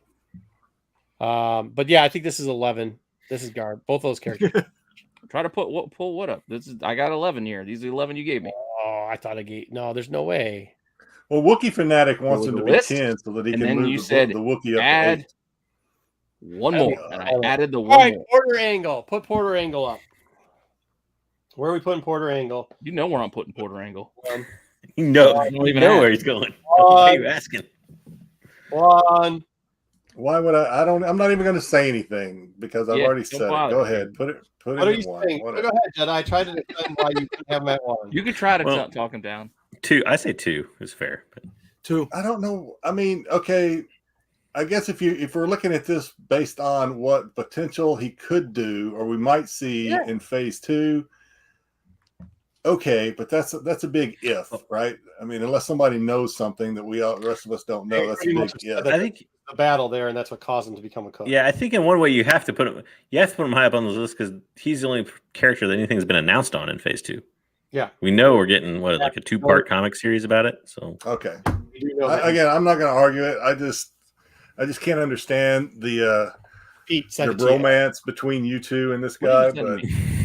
I can't make slides in the middle of this. There's just no way. I can't. It's too much work. Right? I can't do it. 2. So now there's 12. Yeah, we're putting in 12 so we can get rid of those 2 guys. I'm adding it. All right. No, this is 1 overall. We know we're getting them.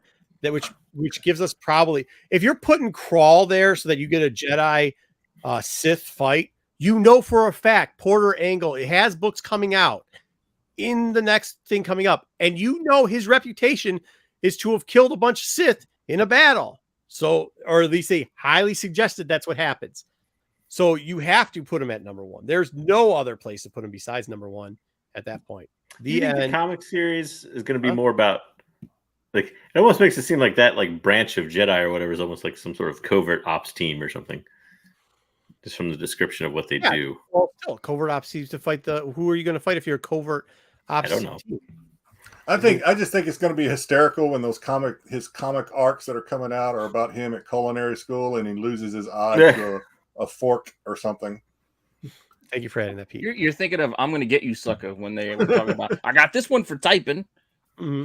How'd you lose your eye? You know, we played a paperclip game and one of them shot me in the eye. It was a solid accident. Either way, 2, a lot of 2s. But guys, I think 2 is fair. I don't know. You fair all you want. I'm not moving them until you prove that somebody belongs to put anybody over them. Okay, so we put this in here, and this is just to remind people that this guy is part of the High Republic, and he's been around since the prequel portion 2. We get Opa, the chicken/lizard, part of the High Council, actually, in the mid part, the part that we're at. So he definitely was a master before this, and probably will have a tie-in to the cousin. What the hell is this? Yeah. He also was in. To me, this is an 11. Like I don't care. You think he's worse than the cookbook people? I almost, like, to me, he's not a High Republic character. He's a prequel character that just has been around for a long time, like Yoda. Like, I don't really need to see that much more about him. And plus, his voice is weird. His voice is weird. But at least he has something to do better than a gardener. I mean, that's it's part of the argument of, like, this guy is actually in the High Republic. He's going to show up in the prequel stuff that we're going to see in Phase 2, and he's better than a gardener. He's 10. The gardener I just have floating in the middle now. That's what I have him as 10. I mean, you know what?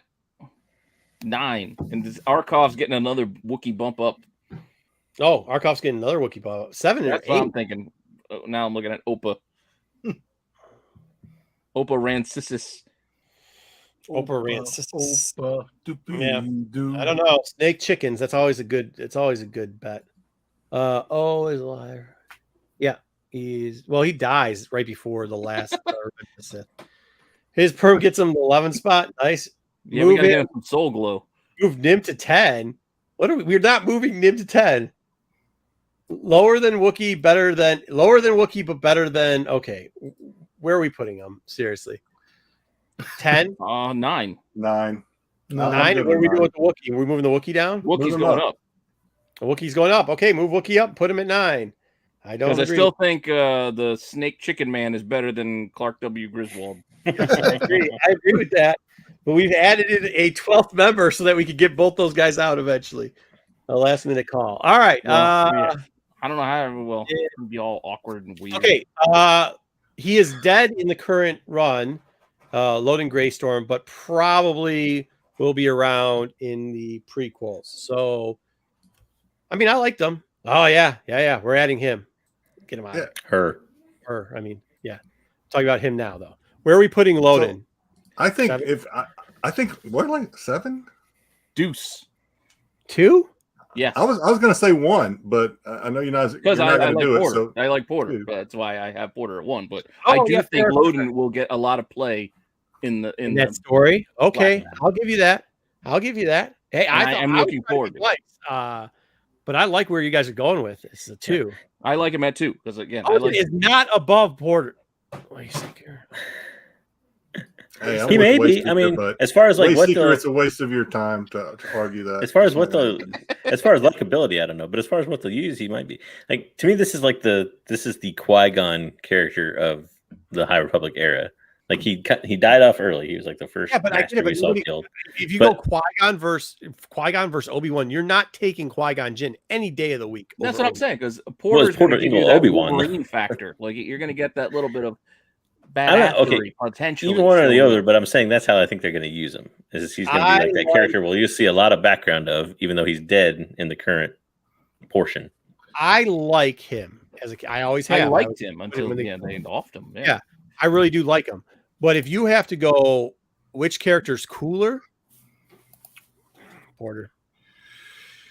I would like to see the 2 of them together. That would be a nice little story.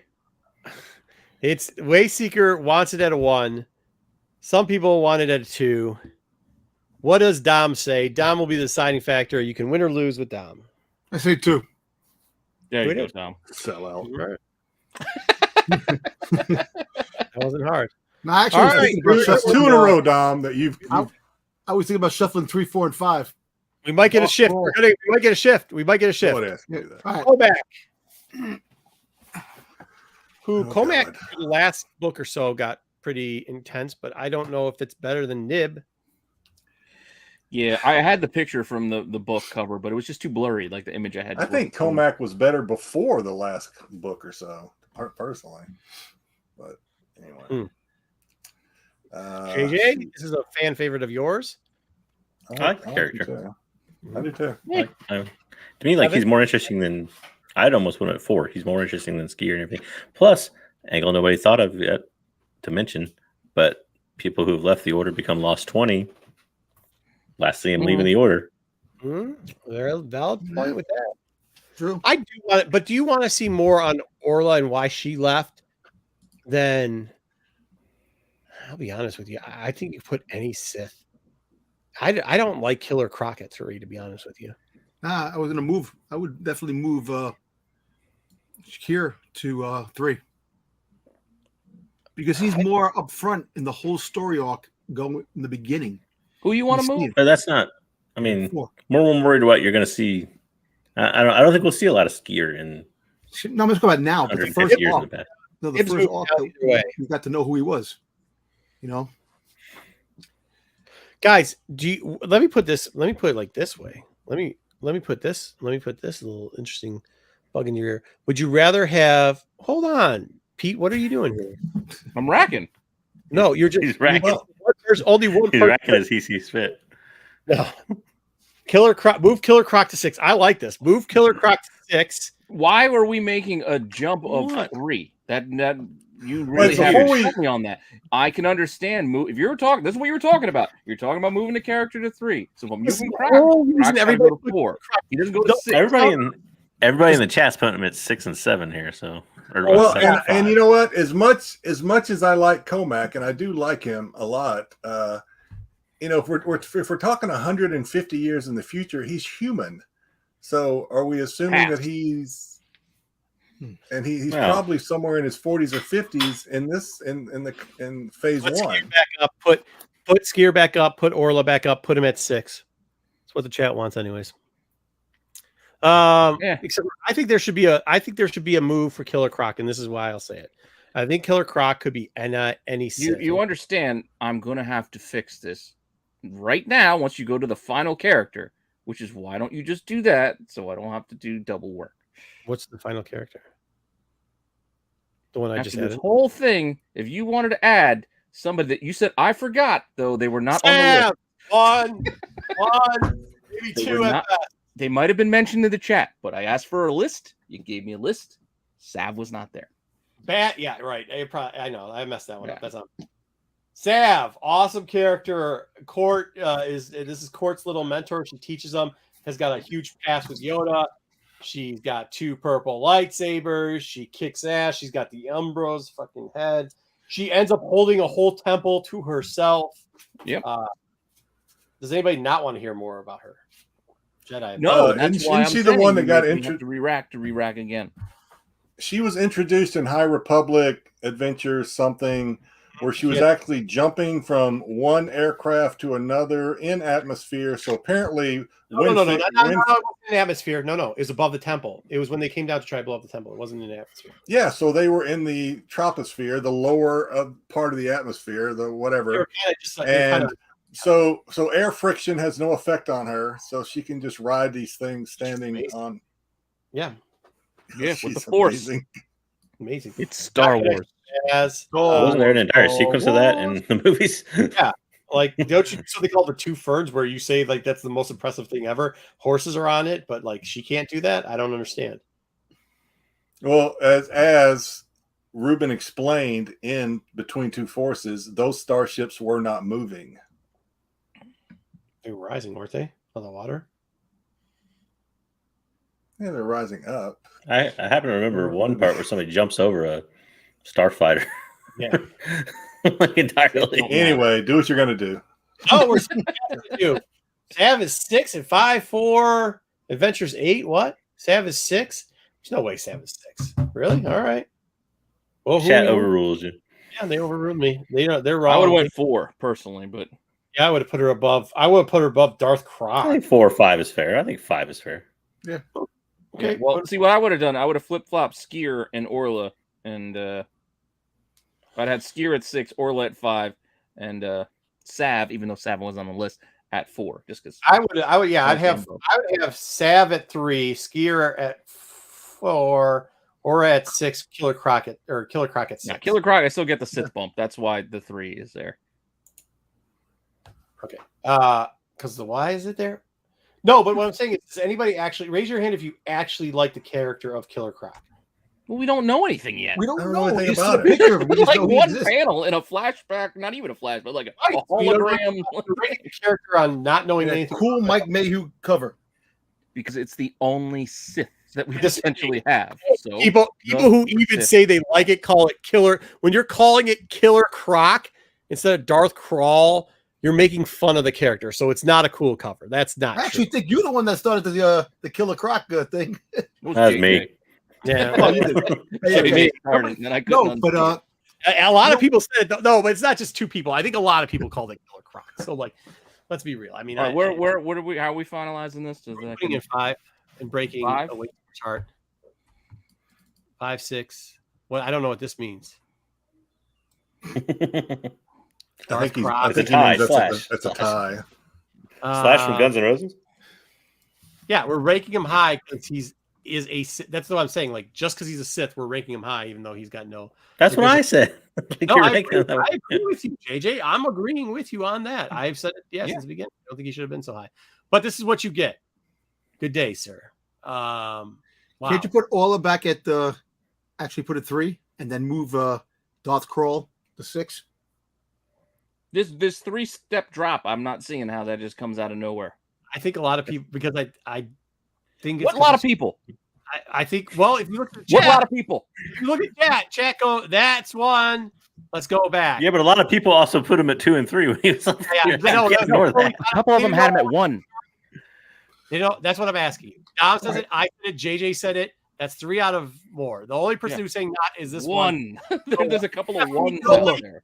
When they go back 150 years and they talk about him, You follow Should I his prepare the banner at the bottom? He's trying to sell a book. That's why. It doesn't matter. Like, reasons don't matter. Everybody gets a vote. Everybody gets a fair shake. This is democracy. It's not okay. It's a fair shake. It's one person saying one. I don't think we're quite there yet, JJ. I mean, my finger is hovering over the button though. Okay. So 1 versus 4. I'll wait. Drop it. What are you saying now? I'm not saying not to drop it. If you want to drop, that's fine. Wait. But I don't see the call for a 3-character drop where all of a sudden other characters get bumps up. That's a complete redo with no supporting like documentation or votes.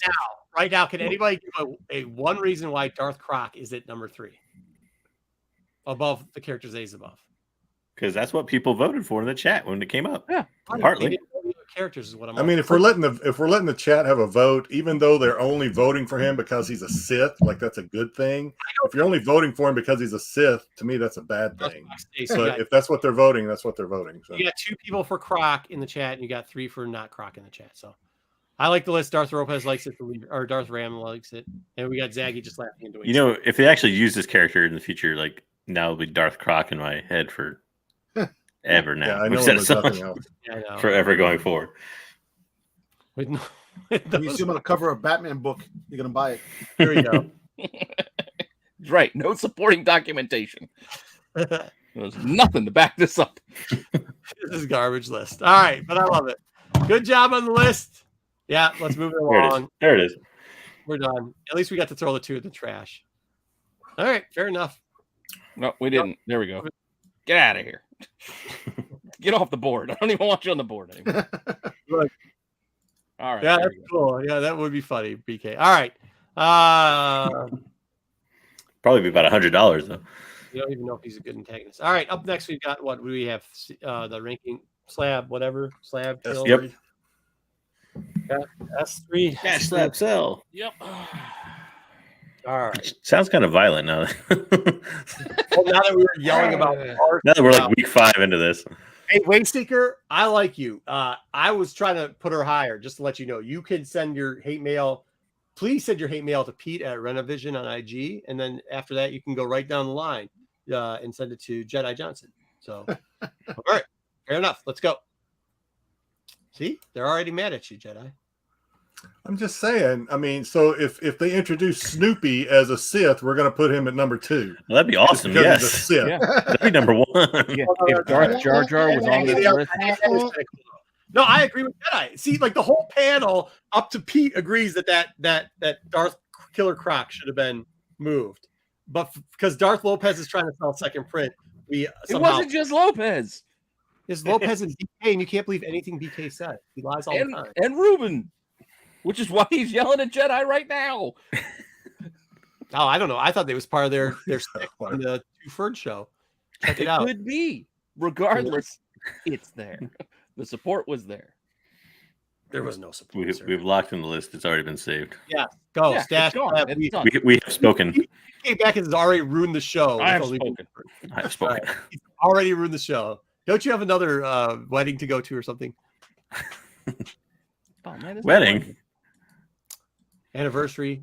For his anniversary, you watch WrestleMania. Like, that's cute. Why are we not doing Stab my Slow? anniversary was this I weekend. don't know. Pete, why? I have to redo it because it's not fucking working. Oh, Broke everything. That's what happens. That's broke what it. happens. Damn, broke it. Pete, okay, number 1. Jesus. At the 3 spot, you don't listen to the chat of the panel. This is what happens. This is what happens.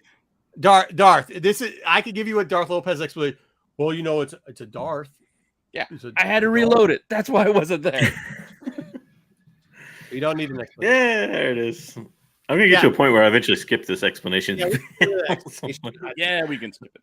Yeah, I don't think we abide by it anyway, to be honest. No, not really. Not really. Everybody knows what stashing is. It's holding. Everybody knows that slabbing is slabbing or putting extra money into it. And of course, everybody knows what selling is at this point, I think. So we'll move along. Never did. All right, I believe Dom will be up first, but Dom, you are up first All right. with this. So this is the Star Wars High Republic #1 promotional gallery, which Dom gave me this book to look into, and there's pretty much no information on it. There is census information, though. 2 graded, 1 9.8, and 1, I think, was 7.5. That's it. So somebody's got a 9.8 out there, Dom, just so you know. Hey, someone does. Good to someone's know. got a 7.5 too. Tell us about the book. All right. So this promotional book came out before, we all know, before the series dropped. And I didn't know this existed until my cousin actually mentioned it existed. And there was a couple of copies at the job. And he picked up one for me. Nice. So I'm actually very happy to have this. And from the looks of it, it is actually a 9A contender. Nice. So these There is came. no- Can we explain where these came in? It came in a a collector's It was Like not collectors. It was a promo pack a for promo pack. all the people who worked on it and all the average. So there was this book, Adventures. They were put in a box, and then it came with the rough draft prints of both. What was it? The first High Republic and the second High Republic novels. Was that correct? Yeah. Does anybody remember what it is? I didn't pull the picture to show what it was.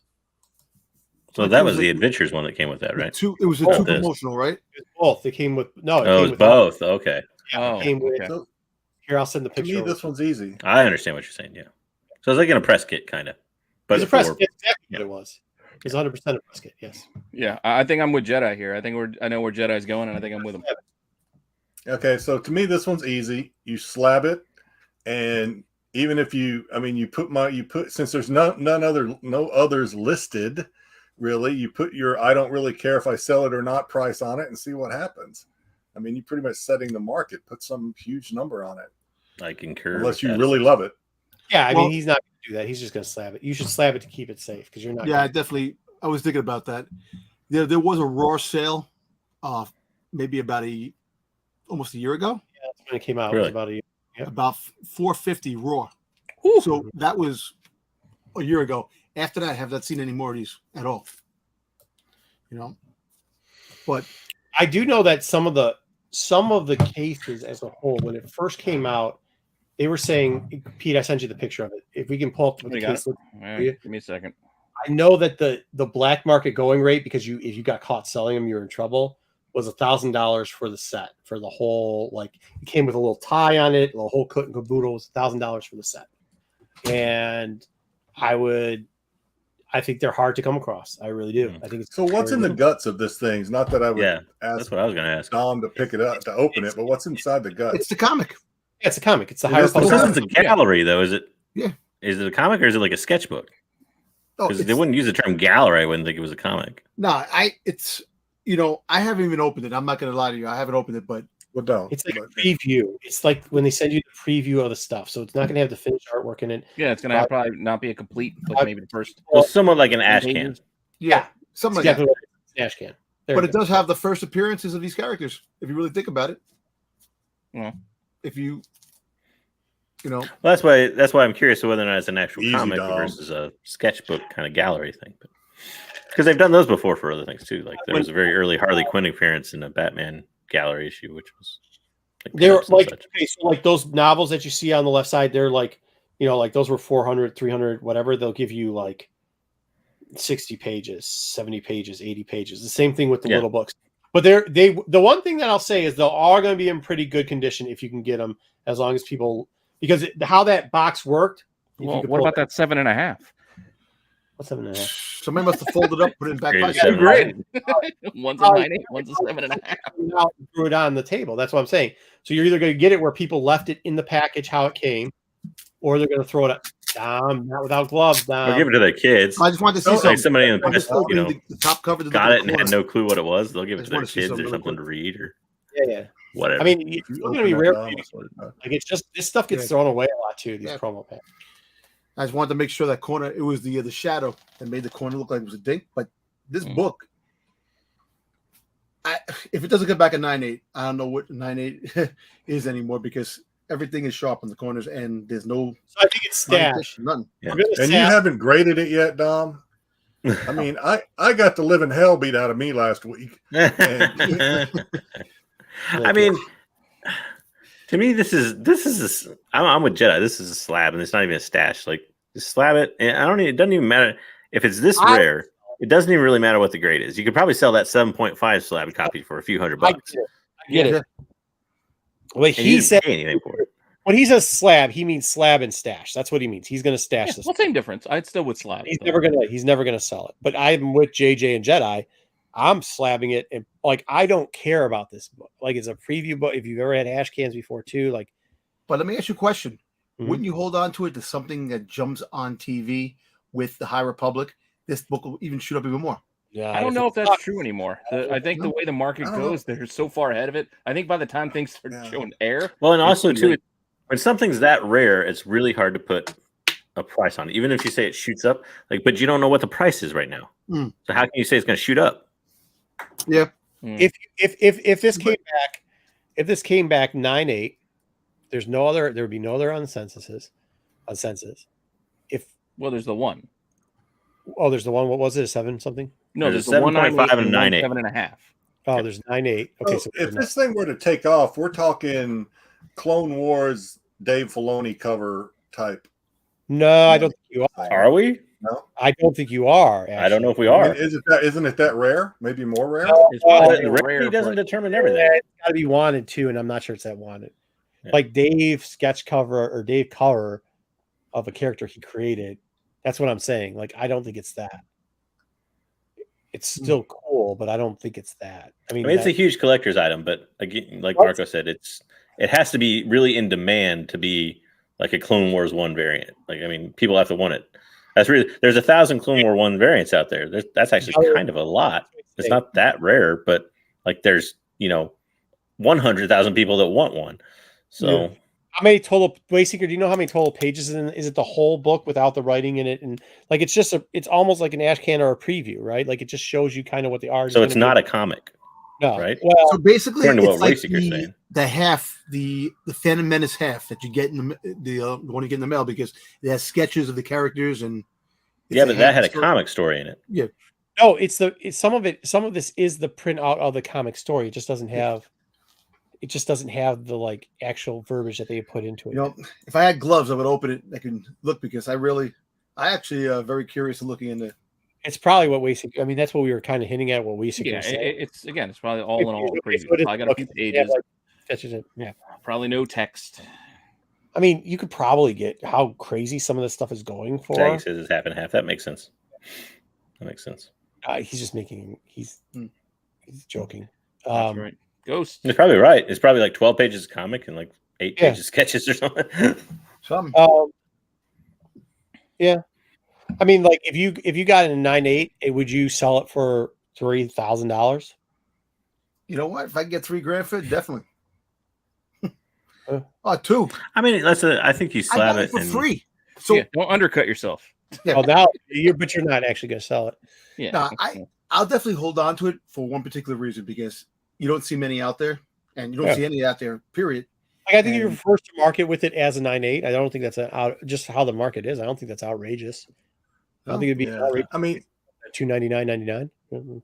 yeah, I think maybe what Dom might do if I know Dom well enough, maybe you slab it and you hold it for trade bait for something really for one of your white whale Star Grail Wars or comics something that you you're always really, want. one of your You're grails. right. But $8,000 is unrealistic for what this book is, Saggy.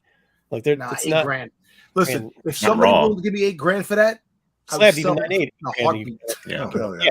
Like I said, you can't determine a true value of it if there's no. I mean, there's that one sale out there maybe that was like 4, but that was so long ago. You don't know what the current value of it is. Over a year ago. So Yeah, that was during the height of the pandemic. That's what I'm saying. If the set when it originally was coming out was going for $1,000 a year ago, because they were. I mean, it was $1,200. I think it was It's so rare, it's priceless. And No. then, like theoretically, you cannot put a price on it. I said 2,000 because of how the market is, especially with this stuff, especially if it comes up with it. You put $299.99, $3,000 on it, and you take anything above $1,500, and you could sell it for that easily. Yeah, That's where I think you're saying in 9.8. in 9.8 graded, yes. If you're first to market, yes. But look, let me ask you something. I don't even know what the issue looked like selling at $450, raw. It could have been a beat up copy and someone just wanted it. So just imagine if a raw copy does go to for $1,000, just to say for argument's sake. Well, you could. You don't have to argument sake. You can, in theory, just throw this up right now for $999.99 and see if anybody buys it. And there will probably be somebody out there buys it because there might be. I don't know if there'll be somebody that buys it raw for $1,000. Who knows? Think about what you get raw for $1,000. You'll probably get some offers. Yeah, you'll get offers. Agreed. You probably would get offers. I don't see that $500 raw if you do it that way without having it graded. I think Wayseeker's right. I think $500 for raw isn't out of pocket. I think that's, if you put $1,000 on it, somebody probably is going to give you a $500 offer on it. 1 million. Yeah. $1 million. I'm right there with you. $1 million. All right. Next up. Let's move it on. I'm slabbing selling. I'm just saying slab it and see what happens. Like it goes to get graded one way or another. Slab. Yeah. Definitely. Slab and see what happens. But Yeah, it's slab. You have the point is if you're going to Oh. slab it, are you slabbing it to sell it? Are you stashing it? Because nobody's ever going to That's stash. not- They're gonna That's not what the rule is. It's slab it, and it specifically says there whether it's to sell it or to keep it. Well, what's the point of stash? Stash is you're stashing it raw, and you're waiting for the value you're not to going go to up. bother or grading it. Yeah. You're going to grade it at some point, maybe down the line, but for now, you're stashing it. That's the point of Yeah, stash. yeah. You know, Marco does not read the rules. I know. Either You're holding it as is when you stash it. Yeah, that doesn't make any sense. All right. All right. Run through the details while he gets his book ready. I actually like these. You know, actually, Yeah. it was Steve Horn was the one that really talked me into Wait, we're not buying doing the. You're not letting JJ do Go the ahead, details go ahead, before you JJ, show go it. ahead. All right. So I'm excited about this one because not only did I get a magazine on this list, but I got Marco to talk about the magazine. It's like exciting. This is Star Wars Insider 199, the previews edition, the previews variant. Surprisingly, I actually thought there would have been more of this. There's 19 total graded, 13 9.8 blue labels. Now, some of those are signed. So there is more than 13 9.8s, I guess, but a couple of them are signed. And there's one or two 9.6s. And but so really hard to determine value on this. There was a sale not too long ago of a best offer. It was around $400 and a 9.6. Your average raw price hovers, goes up and down. If you go back a little ways and then it's shot up. The last sale I think was about 117 in an auction, but you're looking about an average raw of 68. And this actually includes the first High Republic story and mention of High Republic theoretically. Well, I shouldn't say mention of High Republic, but first published mention, official mention of High Republic, maybe. Published. All right, show your book and let's get Alpha magazines. That's what they are. They're not first comics. Yeah, I got it. I got actually a couple of copies of these left still. Because I thought when they were going for $100, it was worth selling them, especially considering there is on this book on the bottom part, and you'll see multiple because I've seen multiple of this. Now there is it. Just take the stupid ass thing out. I don't give a shit. Wear your gloves. Not wearing it for a magazine, bro. Oh, it's a magazine. That's right. Actually, you need gloves for these things. They're glossy as hell. Yeah, cutting on the magazine. Can you get that? If you look, see the cutting on the magazine? There's a lot of these where it's like overcut on the magazine. You can see it from this side better, maybe. Like the cut actually is there on the. Yeah. See how? Oh, okay. Kind of like a binary tear. Yeah. Binary tear on it. There's a lot of them like that. So I don't know. What'd you say? 400 for a 9.6? Yep, but that was only based on one sale, so that's why it gets the asterisk there. But that was the only graded sale for the past year. I don't know. I think I did all right when I was selling them for $90 a piece. I'd probably still sell them raw. I don't want to waste time. And this is when you asked. This is probably a case where you just stash it. You don't want to grade it. You don't want to sell it right this minute. Just stash it. Yep, I'm with Pete. No, I sold this minute. Like, I mean, I've sold a couple already. I mean, I got Yeah. 2, 3 left, so I'm not. I think it comes down to how many you have. Like if you have multiple, Yeah, that's different. Like, I have Like two. half a dozen Like or I would something, probably yeah. stash both just because I'm crazy like that. I might think if- sell one. Yeah, I mean, I don't I'm think playing this game with the thought that this is my one copy. Yeah. So either way, even if it's one copy, I don't know that I have the other. There was, remember, this is just one of the versions of this. There's 2 other versions of this book, and all of them have the story in it. Yes, Yeah, but this has. but this is the only one with a High Republic cover. But yes, you know Yeah. how important covers are to people. Yeah. Some people, yeah, I mean, it is actually, the So- subscriber edition of this, which is an Anakin Ahsoka cover, goes for almost the same price Mhm. for those And carries. there's the Darth Vader cover too, right? Yeah, This that's is the Darth newsstand. Vader. Yep. Yeah. You stand as the Darth Vader That's the cover. one I think I have. I think Correct. I have the Vader cover. None of them are in great shape.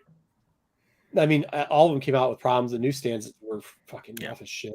Subscriber covers for these things are a beast to get in high grade because they're not shipped with any kind of bag of board. They just put them in a poly bag and ship it to you. That's I'm it. not hating. I mean, they're not. It's a magazine. You should have had. Actually, if you watch the show, you should have got these because we told you they were coming out. I'm just So- saying, if you ever see a graded subscriber, like high grade, like 96, 98 subscriber insider, I somehow that remember person took amazing care of it, or they worked for Titan. But I think Exactly. these, yeah, because of how they ship, right? I remember when Marco, when you were talking about this back in the beginnings. Yeah, so like, I guess maybe because of that, I'm not that impressed with the book, but it's also a magazine, so it's relevant. I mean, I've got a whole box of them right over there that it's easy to go to and grab them. I do like some of them, but I like them when they're cheap. I don't think they have that awesome of significance, and the story is okay inside. If somebody offers me $400 for this, if I graded it, it probably is in a 9.6 at least. I would take the $400. 100% sell it all day long. Slab it, sell it. But realistically, I think this book sells for around $70 or less when I used to be getting $90 to $100 out of them when they first came out.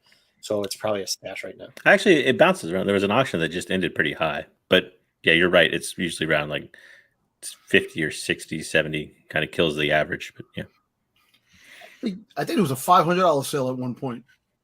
That was the best offer for the 9.6. Oh, okay. I don't hate donuts. They're just. I was gonna say, Marco, do you hate donuts? Because the whole chat's going on about you hating donuts. And... I don't hate donuts, but I see donuts are just like magazines. They're like, yeah, all right, okay. I mean, I actually have the subscriber cover of this, which I'll weird dash and analogy. maybe grade at some point, but never sell because, like I said, it's just hard to I got this cover get too. them. Subscriber ones are hard to get. So yeah, I mean, I don't know. I'm not that impressed with, but I'm not a guy that gets FOMO or has to collect every single thing to prove my fandom. And I know that there's some people that do, like that's their gimmick, and they like. Let me ask you this: are you going to keep one though? Yeah, sell them all. I'll probably keep one. There you go. Again, I'm playing the game thinking I got one. So for now, ask me why I'm probably going to keep one. Because you're a fan and you want to keep one. I got really cheap, and I'm too lazy to dig out the last one. Oh, come on. You like magazines secretly. You do. Stash and stash. All right, let's keep this moving. We can't keep spending 20 minutes on every goddamn book. Right. So what are we doing with this? I said that I would stash it. I don't know if I would grade it. I also went with stash it. If it's $400 for a 9.6, which I don't believe that's an outlier, so I don't believe it is, I'm selling it. If not at raw, I'm stashing it. Let me ask you a question. Are magazines quicker getting back than comic books? No. Worse. Worse? About double what comics are as far as time, yeah. Okay. Even worse if you press it. Jeez, they really have donuts in the chat, huh?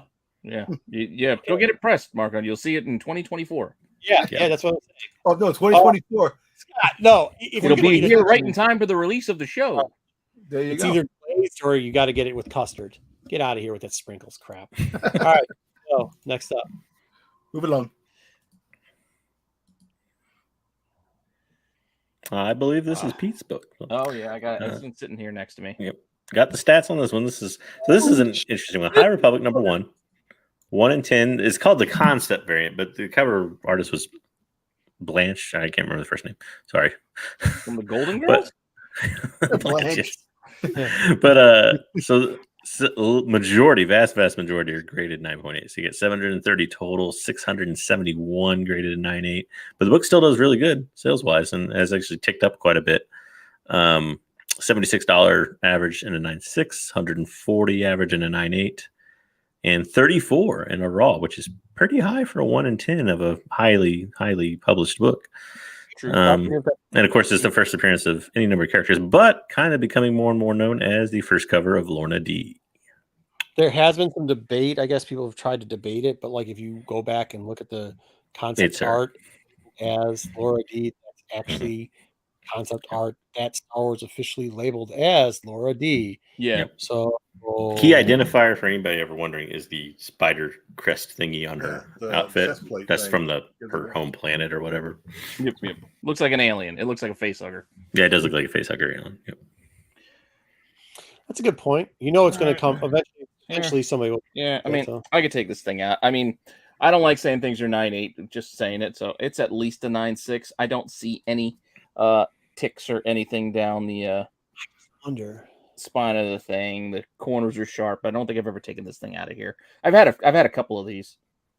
I think I've given away one or two. I got one in a box. Yeah, I think one was a giveaway in one of our early subscriber things, but I haven't gotten it slabbed yet. It's just been sitting here. It's just mine. 34 is the average price for raw. Yep. 9.8 and what? Could you put the stats back up? I'm going to make a case here. 9.8's about 140. Although that's high. That's 2 months ago. It was only about $80. In the last few auctions, it jumped up to about $170, $180. So. Wow. Yeah. Maybe I need to get it graded then. I was just going to say stash because that's what I've been doing, and that's probably what I'm going to continue to do. But we start getting into 170, 180 in the 9.8. I might think about it then. there's a lot of stuff going on in here, and I don't think it's a hold, Royal Crown. And this is what I'm going to say. Joe's kind of onto it. This is what I worry about. There's so many in here. Slab this now, list it for $250 and put it up on eBay. And the minute something happens, you'll be one of the first. If you wait till the FOMO fake rumor comes up, you're not getting $250 off of this. You're going to get probably closer to $140. Well, not only that too. I was going to say, as Lorna D's become more and more popular, I guarantee you that number of total graded is going to grow in the next couple months once the census catches up. That's true. Yeah, she did get a strong push right at the end of the last volume. There's so many of just all of these, even the 1 in 25 variant of this, right? Yeah, I got that too. So many. And if you actually are a seller and you want to make money on it and buy some donuts with or without sprinkles on it, you better do this today. What about jelly? Can I get jelly? Peanut butter and jelly.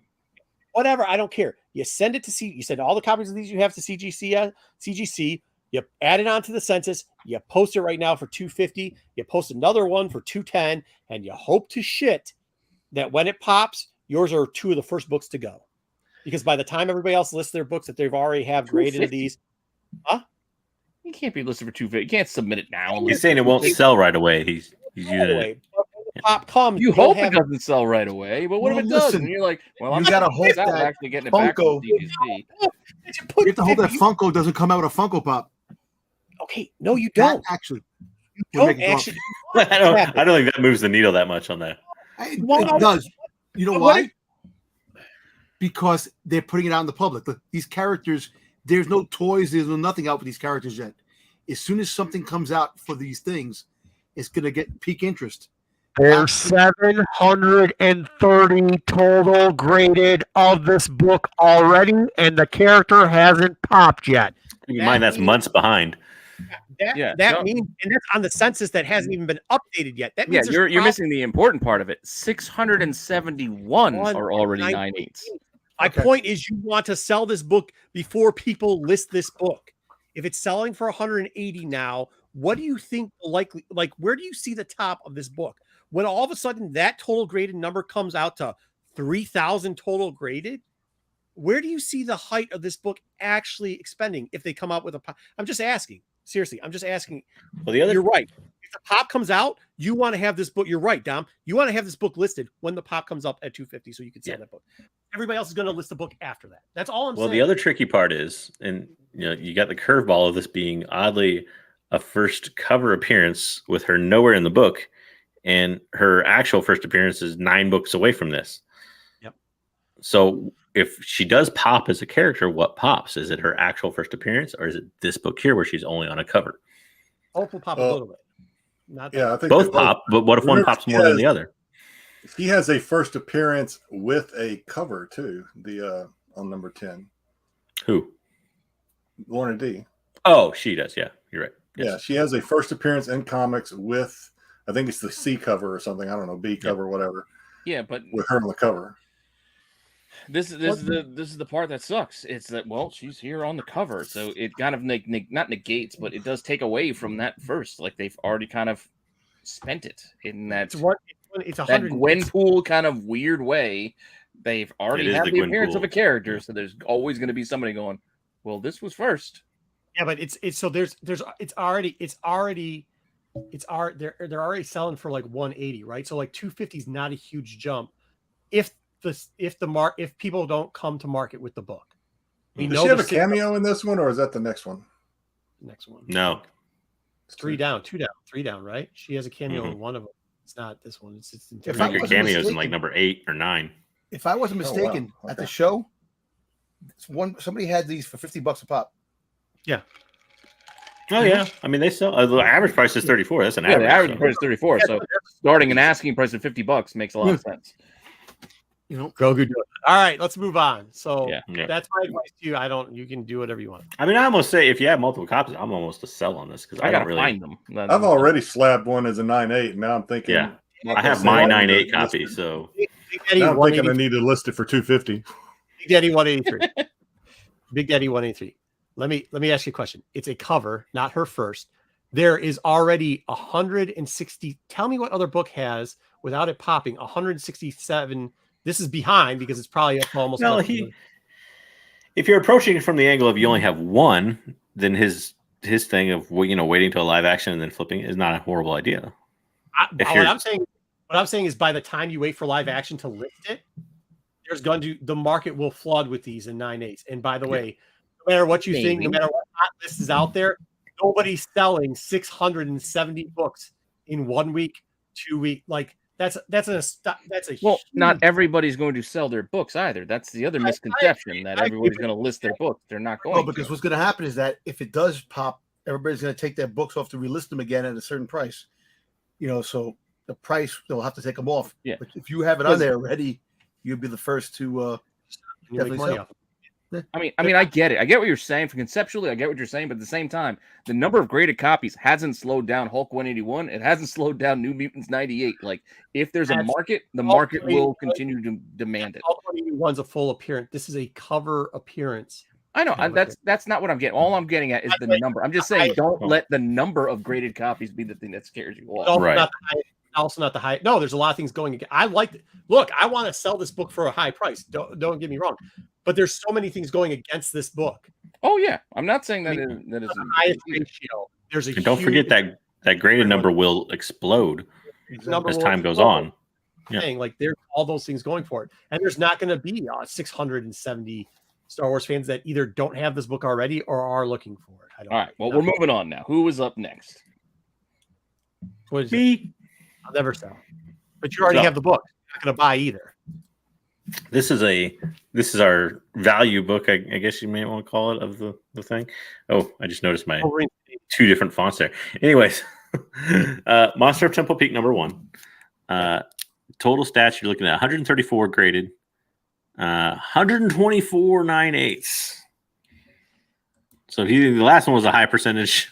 Look at that one. Yeah. So the average raw price, and this goes, I should have put an asterisk on this one because I had to go back a little ways to find like 5, but $39 in a 9.6, 102 in a 9.8, and you're looking at what was it, $8? I think was the average raw. So, and it is known as the first appearance of Ty York. Now I'll see if I can take this one. I don't think I'll be able to capture this very well on camera. Probably not. This is actually a really nice copy, except for it can probably be. You can probably see it, but I don't know if you can see it or not. Like the crappy camera. For some reason, there's weird.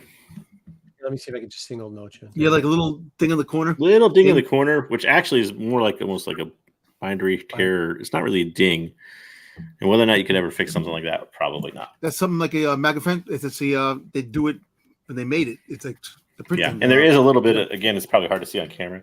I don't know what you would call it, spine stressing. I've heard some people call it, where as you go down the spine, there's a little bit of white there around the staples. Not like a tick, but where it has almost like it's been opened, although this copy hasn't been opened as far as I know.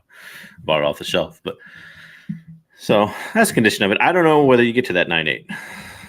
So to me, this book being only $8 as an average right now, for me, these are a stash. I got actually like 3 copies, I think. I stashed them all. This is the question I have, though, basically saying too. I like Ty, me too. However, I mean, I don't think it's worth it right now to slab this book, to be honest. Yeah, you have to have something. You'd have to have it come out as what do you think the best option for this is? An animated series? And well, not only that, I think they kind of abandoned the character. Does anybody else feel that way? I mean, like what happened after this story? And she was in a novel, and then we didn't really hear anything about her in the last series of novels. So, do we ever see the character again? I think they buried this character, unfortunately, and I don't know. Like half of me's like, even get $8 for the book, because maybe you should sell it for $8. Now, I will say this: the price, although I listed it in an average of 102, is actually rising in a 9.8. It's steadily going up. The last 2 auctions have been 120 or above. So yeah, but if you don't get the 9.8 and you get a 9.6, you basically got your grading fees back. Your grading costs back. Yeah, I didn't even say hi to Big Daddy 138. Hey, Big Daddy 138. Yeah, I don't. This is an interesting one. This is a real gambler, right? Like, do you have faith that they'll come back and make this character important? Because there was a lot of hype behind this character, and I think a lot of us like the concept of it, and they executed it so poorly that they buried this character. Mm. The question is, do you think they're going to, how many characters? This is another thing. Not every character, by the way, like, I get it. We try to create content too, but like, not every character is created equally. Not every character, like you were just referred to somebody like Hulk 181, which is Wolverine, which is a generational character. I mean, like, that's once in a very long time to get a character like this. This character's not it, unfortunately. And I'm not even quite sure Laura D was, to be honest. No. This is one of those. She's the character that was great in concept, poor in execution, I think. Like, everybody was excited by the prospect of a former Jedi monster hunter, type character, and it fell flat. And I think I think if this was the MCU and not Star Wars, this is the kind of character that would get sprung out on a movie out of nowhere that you didn't expect. But this is Star Wars, and I don't think that's going to happen with her. Like I agree with everything everybody said, so this is a stash for me. Yeah. It'd actually be a sell, but I don't think the price is worth it, because you look at these were $5 cover price, so they weren't the normal price. They were a little bit higher even than the normal IDW price. Yeah. So why would you? I like am I going to sell it out for a $3 profit? No, I'm just going to put it in a box. The best case scenario you can hope for is that a certain app all of a sudden doesn't have any content to create. They put up a dinger for this one, and you dump it raw. Well, I think that's why it's actually risen a little bit. I think it's actually on said app, but yeah. Oh, okay. Well, yeah. The only way they have is to push it up to $8 if that's the weight this app has. Well, average, but I mean, some sales go to 12 or 15, but like, I mean, not good. What day of the week? No, I didn't say it was good. No. $12, because what are you going to make off of it after you have to pay the eBay fees? Nothing. Pay my eBay fees and pay the tax. I mean, maybe she'll show up. Yeah, I hope. Yeah, maybe she'll show up in phase 2. Maybe you can get something off that. All right, Stash. I think we're all at Stash. Next up. Yep. That's a shame. Hey, Darth Lopez is going to say hold till whatever, and whatever. All right. Yes. Darth Lopez. Yeah, please. Viewer suggestion type book here, if you will, from Darth Lopez. I think he suggested way back in week 1 of this. So we're at High Republic number 7, the second print. There's 16 and 16 9/8. So nobody has missed yet on this book, apparently, at least according to the current census that I could find. No history of 9/6 sales.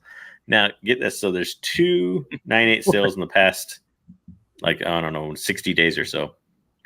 The first one, some intrepid purchaser bought it for $50. I'll buy it now. The last auction just ended 4 days ago at $243. Smells fishy. I don't know. I mean, it's from a known eBay seller. I don't know. Doesn't look like. But average raw price has grown quite high at $35. We're not going to leak out who bought the book for $50, but I'm quite aware of who bought the book for $50. So I know that's in the somebody bought it for $50. Shit. And I don't know. This is the in the rankings of this book, because I can make fun of. Go ahead, JJ. Put Jedi up. Jedi, what do you got here? Yeah, Jedi. What's your book like? So this is it, right? This book is definitely a 9/8 candidate. The only thing wrong with this and is down at the very bottom. I don't think you can even see it because it's hard for me to even see with the naked eye. There is the slightest little indention kind of in that corner. So if that is a subtractor, it could easily be pressed out. It's down in the white of the UPC box. You can just, with the naked eye, you can just kind of see it casting the smallest of shadows, but easily pressed, I believe. Other than that, it's super clean. So with that being said, the positive for this book is Big Crawl on it. Statues. Your favorite character that you wanted to move down to number 6. Yeah, well, no, full disclosure, I've got 8 of these books. So, I bought into them too. The downside, obviously, is it's not the best cover with him on it. We all know that the Mayhew Darth Croc is more sought after. Cover. Yeah. Very popular. Which one? Cover. The color of the virgin or the shadow? Or any Shadow. So you have two. I mean, you're doubling up there, and that's like 6,000 books there, and you know that he sends those out 9/8ish. So like, unless you screw it up, you're lowering it down. Also, two, the 1 in 25 for this book is very popular because something that Well, it has the ugliest cover in the freaking world. Yeah, it really is. But at the same point, like there's people who will buy the second print. It's just like this is the fourth best version of this book. So yeah, I mean, I will say this for those. When it Sith come up, they sell. Yeah, Sith sell for sure. This is like I said, the bad guys, the bad guys in Star Wars actually sell a lot better than the bad guys in Marvel. Hence the ranking of number 3. Well, so to me, despite our list rankings, like I don't know how much they'll use a character in the future. Like this is almost this. If I have multiple copies, which I do have a couple copies, I sold one already for about $30 in all open candidness. So I would still sell them. Like this is a sell book for me. I don't know how much we're going to see crawl. Yeah, the concept of Sith, we may see more, but I don't know. Although I will say this, for those chasing print runs, this is probably not a bad option because, as Marco said, a lot of there's 3 store exclusives for $7 plus a 1 in 25 that people probably ordered up for, and it was known before it came out that it was going to be a first appearance of Crawl. So what's the name leaked out? Yep. Yeah. So Mayhew himself leaked out. Yeah. So I mean, so if the options of the lowest print run for this book, this is probably it. Oh. Yeah, I still don't like that though. But it's interior art. I mean, I don't know. I mean, I'm just saying, you take that concept of, okay, say right now, like with all of the Batman Adventures 12, like the Harley Quinn books, that they're still reprinting with new covers. Are you really going to invest in that as your copy? Like, it's still a reprint. I know it's decades later as opposed to months later, but it's still not really the first. Oh yeah. If the market changes, like that's the shaky thing for me with the second prints. I like collecting second prints, third prints, fourth prints, but they're still not really the first. It's the first still a reprint. You call it whatever you like. It's still a reprint to me. That's a very interesting conversation. If the market turns on this, because there's a lot of people that joined this community in 2019, 2020. And a lot of people, whatever person they watched or whatever article they read first, that's the opinion they took. And I think a lot of them are starting to get more wise to actual, like people are getting sick of hearing first full appearance because that means second appearance. And people are going to get sick of hearing second print because they're going to know that means first reprint. You know what I mean? Like people are starting to get wise to what this is actually, not just selling, but like what it actually is. And if by the time Killer Croc turns up, huh? I just looked at Lord of Brooklyn's thing. You just see the Mike Mayhew listed for $999. Sorry. Yeah, but I mean, if it comes down to it, then this book becomes like if it becomes first. If it changes by that time, that's the gamble you take, and that's worth the risk. If hopefully you paid $3.99 or less for this book, hopefully you have one already graded. I guess. I met Mike Mayhew this weekend. Oh, nice. Yeah, he's a good guy. He is. Does anybody else think he looks like a vampire on this cover? All the covers these days. What are we doing with this? Are we slashing? He looks like a Skrull. It could have been Skrull. Are we? To me, this is a sell. Yeah, if I had it, I'd sell it. Mm-hmm. Yeah, I mean, we'll get another push. I don't know. It's the fourth most popular of its book. How many copies are this printed second printing? I don't know. I didn't look up print run numbers. I don't think you can get print run numbers very accurately anymore. No. Yeah, it's kind of tough to get accurate numbers, especially on the later prints. For books this new, I should say. Okay. Yeah. Oh, I don't think you're going to get it eventually. I don't think you're going to get it at all anymore. No. So it's all going to be guesswork and speculation. The first arc was highly printed, including second prints, including some of the third prints. This was towards the end of the second and third, second printing. So, but my question is, if like they were to come out with a third print of this book, like in 2 weeks, and they limited it to 500 copies, does that mean that's going to be the most expensive of all of them, or is it going to be? You know, or is it gonna be like it's a cash grab? Most expensive. Maybe. I mean, look at Darth Vader 3. What I'm saying though is this is not good. This is going to be the fourth most expensive of this book. The fourth. That's your best bet. This is the fourth most expensive of this book. The So market has seized on other versions of this book, I think is what Marco's saying. You- And whether or what? not this can catch up is a question. You know what the funny thing is? Marvel could put out a 1 in 50 third printing of this and make it a variant cover like they did with the other books. They're good for doing that. Yeah, well, we had a True Believers version. Weird scenarios all day long. This book is what it is right now. Is it going to go up a little bit? It probably will go up a little bit if and when there's a rumor that he shows up, or even with the one thing this book has going for it is the statues in the background. Mm-hmm. That's actually the one oversight that people aren't talking about, because those things are going to show up again. So there's a double potential for a pop on this book. You mean the Drengir is not? I was gonna say, sure. It's the Drengir appearance on the. Is that the Drengir that's making it so popular? So yeah, I mean, it's not a bad time to slab and go. I mean, the one curious thing too is that I don't know how fishy it is. That's why I put a big asterisk on the average. But that $243 sale does make you a little bit curious. So I don't know. Maybe it's more of a stash and a sell to see if something like that's real. But that's what I'm saying. If you go back and look at it in 3 months and you can't find it, they wiped it from the records. Well, it's gonna be wiped. Yeah, in 3 months, it's gone. Yeah, but you can do the old ones that you can go back and look up. You can look at some of the sales for the finishing off sale, like if it's still part. Think about how tough 9/8 on this book will be, because the black cover, the blue, the black up. I don't think so, because people at this point, you have to remember when High Republic was coming out, even through this first arc, people were ordering them and not touching, like they were ordering them for spec. This is like during the height of nobody's touching books or keeping them in perfect condition.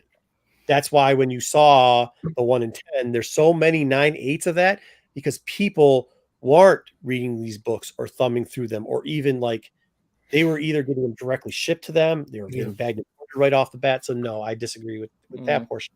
Unfortunately. Yeah, so, yeah. But I think it's a slab for me. Slab and stash. Yeah, it's definitely got to be a stash. I don't know. I still probably would try to sell it if I had it. All right, fair enough. Anybody else? Dom, what are you doing?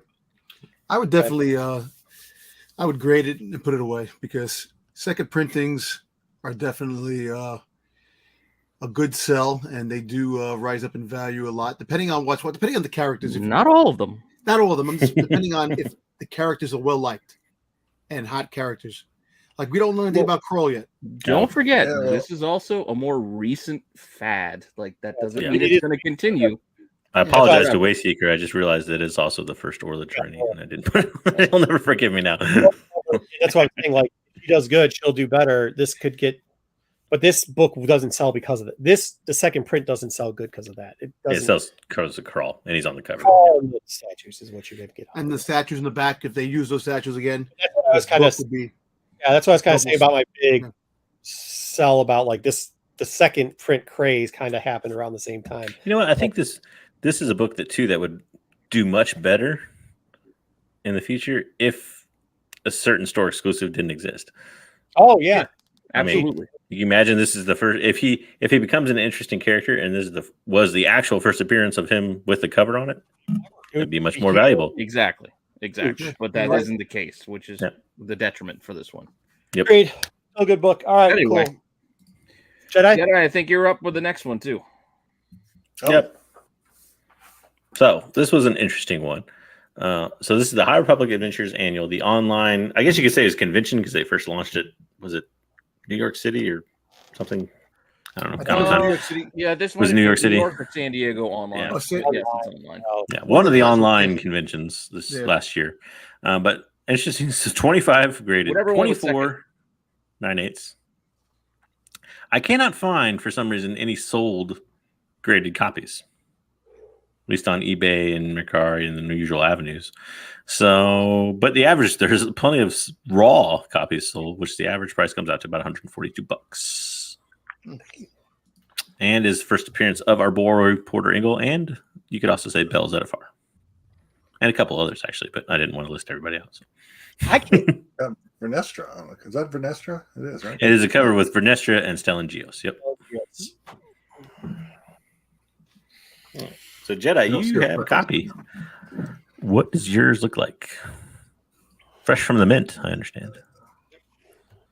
So yeah, I received 3 of these direct from IDW this week. I was lucky enough to take advantage of that flash sale or whatever it was and get these. So it's 9-8 contender as far as I can tell. It's pretty solid. They shipped it well. Thank you. My question, really, before we even start, is since this came in their IDW bag and little board, do you remove it from that or not? Yes. I guess. Yes, absolutely. Oh, there's yeah. Yes. Carefully, but yes. Poly bag. Forget this. This just came from the thing I put it in. They put VFNM or you did? No. This I put it a pre-existing top loader there. Because it was kind of bigger. I was afraid to try and put it in one of my modern. It's a thick book. Bags. What 64 pages? So I put it. I had to find one of my old. I had to find a used bag and board to put it in. That's what that's from. So disregard that. Gotcha. Yeah, no, I would only leave it in their poly bag if you were going to sell it immediately and just like, hey, this is how I got it. Still sealed. These on sale, they're $8.16. Is that what they were? $10. Say again. Oh, they're on sale. What were they on sale for? Yeah, so the listing price was, I think, was $8, but I guess if you wanted to add tax, well, the original, I'll put it this way: the original price for the online convention, quote unquote, was $10. Yes, it was $10. Yeah, the flash sale was $8, I believe, plus shipping and taxing and stuff. If I remember right, now I could be wrong. Oh, you're right. It came out to $8.16, I think, per book. Because obviously I got it too. What do you think? What are you doing with it, Jedi? I will eventually slab this one, just because of. I mean, we talked a little bit before the show aired about kind of how the market's going to react to IDW putting more of these out onto the market, but. Which there might be one more run at these, just so you know. Yeah. So I mean, given the prices that JJ has pulled up, if we're just going by those, I slab this, and since I probably slab all 3 of them and probably sell. Maybe wait for the right time, sell, and keep one. I'll tell you this much: for my opinion of it, the time to sell is now, because you got I don't know how many came out. It's this last kind of push out the door, or whatever you want to call it. There were hundreds. I know there were hundreds. And then there could be more in the future. And IDW convention exclusive numbers are never very super accurate. Like, I don't even know how many of these were printed the first time. They never really gave a number, did they? I don't know that they did. So to me, you're going to see, as you see more and more hit the market, you're going to see that price dip and dip and dip. And I guarantee you right now, there's very few graded. I mean, maybe if you can get it back super quick and sell it super quick, you'll get a hot. But like, if you get it back in 3 months, that 25 graded is going to be 250 graded. Yeah. But what about Porter Engel? Yeah, that's what I'd say. It might be perfect because if you can get it up there, this is another. Go ahead, JJ. Sorry, I'll let you finish. Well, I mean, you don't think it's going to fall though? You don't think the price is going to fall when hundreds more copies hit the market? Right, but if you get it Depends out on who now, got them, I guess. But yeah, if you get it out, this is another one. If you get it out now, because if you get it now and list it, I think you'll be okay. I think there's going to be a decent amount that I just don't even have to send it and get it back. Like there's still the 25 people who already have it in hand. What about them? Once again, I don't think this is the best out of the. I would probably sell it raw because I don't think this is the best out of the annuals. There's other, I think that's where we're missing. The other annuals have like the B. Yeah, the B cover was under ordered compared to all the other covers because nobody knew who the character was. And if you're keeping it for Porter Engel, he's on the B cover. That is true. Right. Yeah. Even though it's not a great cover. That's the only thing I'd say. But I see what Jedi does have a good point. Jedi said when he was opening this, he's like, "Look, the price is going to go down," and I bet you there's going to be another, run on these. I would, if I was a betting man, I would bet that they have one left in them right before they lose the license. Well, at the same time, the buy-in price that Jedi is in at, he still has a lot of room to take that gamble that the price could still maintain or go up. Yep. Mm-hmm. I still like Jedi's plan. I say like grade one of them because somebody's going to want this. Like somebody will want it graded, and we can get rid of that one. You just do all 3. I mean, at that point, one will get you everything back, and then the second one will be your profit. And then he keeps one, and then he's once again. I would grade one of these.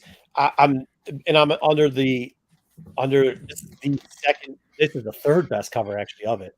There's a store exclusive, unfortunately, that was good, but I would say that the first best cover would be the Angler because it's the least. when it comes out and people figure out that that was the least ordered one, and the character shows up in the next phase, because I don't think people realize that's probably gonna be the most sought off one, and this will probably be the most closer to the second most sought after one. Maybe we'll see. Let me ask this: does anybody else think on this? I know it's supposed to be gauntlets, but why does it look like Stellan Geos has robot hands? Uh-huh. It's just the bracers, I think. I know. I think it's his bracers too. But it looks like he has robot hands. I don't know. Because everybody in Star Wars has at least one robot hand. Yeah, somebody eventually gets their hand cut off and has to have it replaced. What's chat saying on this one? Slab. Well, they told him take it out of the poly bag, but Zaggy says keep it. And yeah, Wayseeker says it's the fourth best cover after there are two store exclusives for this too. Yeah, but do you think just like second prints eventually will become reprint? Like, if you understand the market before, store exclusives have a very long history of having high spikes and then falling. Let me put it this way. So I think this book got such a spike that it got value-wise because, again, the information was put out there via a certain avenue that I won't name, that there was 500 printed. I'm pretty sure that's what it originally said, at least. Whether or not that was true was obviously probably not correct. And the store exclusives are actually, as far as we know, much more. Who the fuck said that a con exclusive is a 500 print one? I'm sorry, you know shit about comics. Never has a con exclusive. Not an IDW one, especially. Than 500. Wizard World, Son of Dathomir. The sketch version was 1 of 500. The color was 1 of 1,000. Yeah. Sketch version. Come on. Well, I mean, but I answered. Version. What the fuck? Get out. Well, the reason why I bring that up because that will be on Chasing Ghosts on. I'm not gonna because I can't exactly remember what avenue I saw, but I did see the number out there that 500. So well, I'll tell you this. I've seen that too. But I start sending everybody links to go buy this. There's more than 500 available that day for this book. Yes, there was. Usually, but I'm saying I think that's why you saw such a spike in it at one point, because this was thought to be like the rarest version of the anime. If I can remember correctly, like going to cons and have con exclusives when they used to all do that. Like usually it was, around 5,000-ish was the print run on that. Somewhere around there, 3 to 5.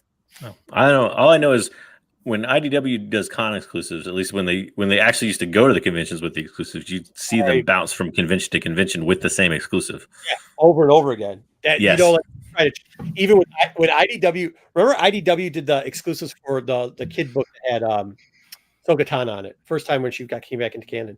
That book actually showed up at, what was it, Emerald City and San Diego. Oh, the Forces of San Diego. Yeah, Forces of Destiny. Yeah. I mean, they had that's what I'm saying. I think it used to be 5,000 was the minimum that they would print for these con exclusives. So, I doubt that at home they did less. And in store, all I know is you saw them at more than one convention, so clearly they weren't as limited, quote unquote, as they originally told people. Well, I'm telling you, when I logged in, there was more than 500 available. So there wasn't. It can't be a 500. That was on the sale when they were $8. I mean, there's more than 500. I'm telling you that.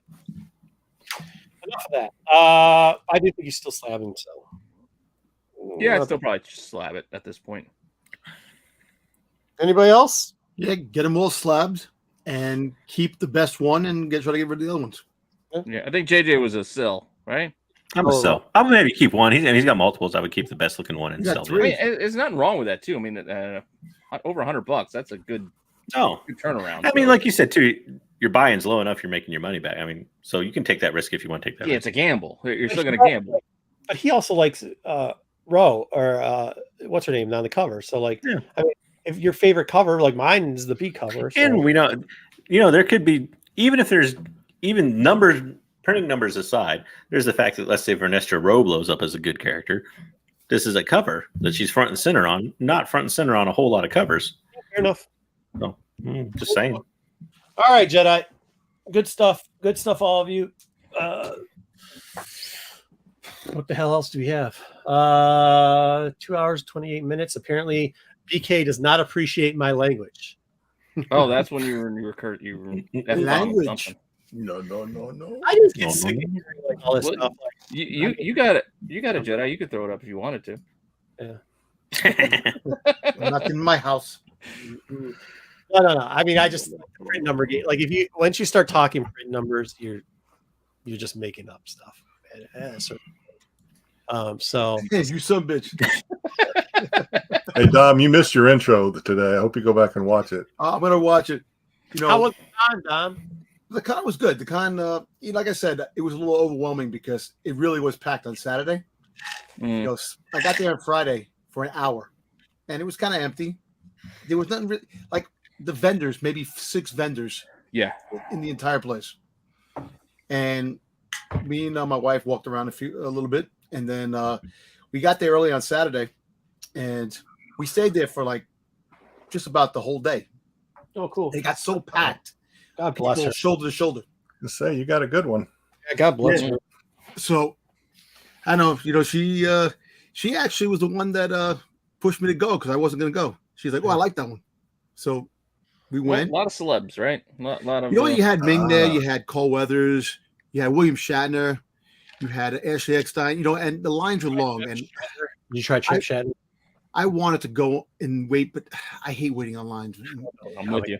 You wait on lines, and guess what? You miss all the other opportunities of going around. So I did like small little walks around, and like I said, Mike Mayhew, I met him. I gave you his card, Pete. I told him, watch the show. You do all the Star Wars stuff. I talked to him on 3CM before. Like we interviewed him. We did him on 3 Comic Money. We talked to Mayhew. Like I said, he's a good dude. Hey Dom, if you wait by the restroom, won't you meet them all, or do they have their own restrooms? If you wait it right outside. What the restroom? We went there. There was I know what you're getting at. I ain't saying going in the restroom with them. I'm saying just wait outside and be like, "Hey, hi." Yeah, nah. You know what? Like I said, He doesn't use the restroom. Hey, did you guys see this? yeah, I wish I would have saw that. That would have been awesome. Oh, dude, seeing that guy in the LCS. See, they may come out of the restroom and it had seen your sticker in there, and they'd be like, "Hey, I know you. Yeah, You look familiar." But it was sticker on it was fun. We went for a couple hours today, and getting back was a bitch. We changed the time to come back, and there was a problem with the signaling. So the 4 o'clock, guess what? The 4 o'clock train didn't board until like 7 something. Was there a bunch of people in cosplay on the train? Yes, I got a lot of pictures. You know what the funny thing is? I was so exhausted. I'm gonna start posting stuff tomorrow on all the days. I took a lot of pictures of cosplays, a lot of Mandos, Boba Fett's, Jedi's. The same that we see in the cons, and it was fun. And the last picture I took was Frog Thor, which was actually pretty awesome. Got to look good, But it was fun. Did you buy anything? Did you buy anything? I bought a couple. I got a couple of things. I bought I wound up buying a nice Boba Fett canvas. This guy, he had these canvas pieces which were really nice. You buy one, you get like 10 prints for free, and we got a couple of things. I met my cousin, which was kind of funny because when I did the video on Instagram, I told everybody out there, whoever watches the videos, if you're going to be Philly, I'll be there for the con. Meet up. My cousin texts me later on. She's like, "Cuz, listen, I'm going to a con. I was thinking about you because you're Funko Pops." I said, "What con you going to?" She goes, "Philly." I said, "Get out of here. We're going." So I met my cousin. That's cool. Zaggy, what state is Zaggy in? Because I swear to God, he's going to get people in trouble. Volunteer, just volunteer and then act like you're actually working and just pretend to work and walk around all the time. Zaggy. Maybe it's Tennessee, isn't it? And Tennessee's the Volunteers. Oh, yeah, volunteer state. I guess you can do it. Yeah, I wish I could have went because Philly's just it's 20 minutes. I know, but it's cool if when you text, I would have been cool if you'd have met. But you know what? Like I said, there's a lot of room. I want to go see a Jedi in Hawaii. I want to go over there one day, go for a luau. I'm going to go to Astronomicon. Most people that don't know, it's locally called the ICP Con. The Insane Clown Posse. There's some guy named Twisters, something like that. I don't know. Yeah, Twisted. Well, the guy Dirk Manning, who actually writes the comic book. I know him personally because he actually went to high school with my brother. Dirk Manning's the guy that writes it. Oh, okay. Yeah. All right. Well, yeah, he's Dirk Manning is actually the one that produces the books, and they all work together. So Twisted. I don't. I was going to say, I think it was Rex Manning Day earlier in the week for any of you Empire Records fans. Oh, was it Yeah. Rex Manning? Rex Oh, Manning. my wife loves Rex that Manning movie. Day. Loves Rex that Empire Manning Records. Day. Pete always with the deep cuts. Well, that is courtesy of my wife. She let me know when it was Rex Manning Day. I like Dago, but I'm not a juggalo.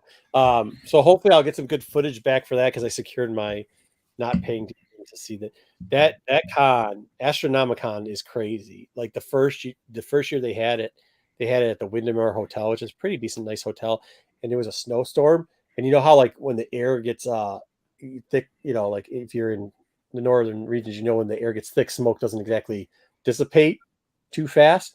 So they had automatic doors, and when you open the automatic doors, there would be a low flying cloud that just like is like going through fog in the front door. That's kind of crazy. It wasn't a fog machine. It was just Not a fog machine at all. And then you walk in, you break through it, it's a bunch of juggalos just running around. But hell, man, they loved it. They were doing great. They had to change it around a little bit because the first year, the Twister guy and some other two guys, I don't know who it was, but they were there. And then the juggalos just formed lines. The entire con was pretty much a line of juggalos escorting through the all the vendors. They weren't buying anything, but they were starting to sit on vendors' tables because they were waiting for this whoever the people are that they wanted to sign things. And it wasn't the two dudes the two ICP kids. It was. I did pick up like one slab. What'd you pick up? I got this. Picked up this slab. Well, it's oh, Like Mayu. I like that cover. oh, nice. He does some good. I don't like the Killer Croc thing, but I like some of the stuff that he does. I like absolutely. And everything else. And I picked up a Moon Knight book too. The Moon Knight that he it was like a tribute cover to Stephen Pratt. Oh, nice. He did. Oh yeah, that was not bad. That's not bad. I picked it up the Virgin. Yeah, I think it was just a number of those like homage covers, and then you had like the sneaker ones, and I'm just like, I wasn't loving everything. Oh god, but he is still come to me with the sneakers. He's still next. Pete likes the shadow variants. Oh, the shadow variant's pretty cool. I got the Boba Fett shadow. I like that. EK, I also never wore jorts before, so I can't be officially a juggalo. You have to wear jorts. Never wore jorts. Never. No, why? Middle school, you never wore jorts. Oh, you wear jeans or you wear shorts. Why the hell would you wear jorts? Because it was hot. So you wear shorts. Listen, I'm old enough. Remember the sneakers called Bingos? Like NBA 1960s yeah, NBA like what kind of shorts or do like you wear? Yeah, you wearing khaki shorts? You going golf? Yeah, I wear khaki shorts. Sure. I'm saying in middle school in the 90s. Oh, that's what they made. They made jorts. They made them. I didn't wear them. Well, you missed out. No, I did not, sir. That is not. Let's come to jorts. Yeah, Jorts. Okay. Come to jorts. Stone Cold still rocks. Shows come to jorts. John Cena still rocks the jorts. Officially out of material. Jorts is okay. Yeah, Kyle's a juggalo. Kyle is a juggalo for life. But you rock the jorts. You put your starter cap. You put it on your belt loop, like you snap the snap back around your belt loop, and that's how you walk around. Jorts, dude, that's not true. In your Colorado Rockies and San Jose Sharks gear, because they were brand new. Wayseeker says it all. Trivia or I don't know. Do we have trivia this week? Jedi? I think we do if we want to do it, but I think we should probably save it at this point. I got a bunch of jorts. It's up to y'all. I still got to send out the last one. I haven't done it. Damn right, Kyle. Jorts are not the shit. Jorts are garbage. Hey, by the way, Jedi's wearing jorts. Sorry, Jedi. I don't mean that. I didn't even know what they were until y'all described them. I was like, what the hell is that? You were with Jeffrey. They're jean shorts. If you're unaware, they're jean shorts. Not cutoffs. Don't confuse them with like cutoffs, Daisy Dukes. We're not doing the Legend of So what are cargo shorts like? Are those like quartz? Capris or something? Cargo short. It's like a short that had. Yeah, it'd be like a jean version of capris. I still wear cargo shorts every once in a while. I like them. But no, in the 90s, I used to wear. In the summertime, I used to wear. They used to make this like nylon khaki. It's very breathable. Very breathable. You didn't rock any overalls. You didn't rock any denim overall shorts. Why are we talking about this? Your jean jacket down, with patches on the back. One strap down, two straps down, but the loop still. You still have the loop down. How are you going to ask what jorts are? That's part of your family dress up, bro. You guys got the guys. No, got that's the, full on denim. That's, you know what I mean? you watched Super Troopers, the Canadian tuxedo. Yeah, Canadian tuxedo, bro. You guys, you got it. All my cousins What's up up, there. denim I'm Dan? pretty sure that's not an accurate depiction of No, Canadians. Hey, Yes! hey, Go to- Pete, go to Pete, Marco, you guys can FaceTime each other after the show and like talk about I know fashion. Jedi wants to get some. He wants to Okay, get we'll some do it on TAC show. We'll do it on TAC. Show up on Wednesday. We'll talk about Canadian tuxedos and we'll talk about jorts. Hey, I got one thing to say. I don't know if Ruben's still in the chat, but we are at 176 views. Nice. Keep Nice. it going, Good done, please. Keep it going, fellas. I think we lost Ruben around Jort's time. Yeah. God. jorts. Between two forces, check it out. Good night, Darth. Get us to 200 at least. You'll Yeah, get make sure you'll you- get to 200. Don't worry about it. You'll get there.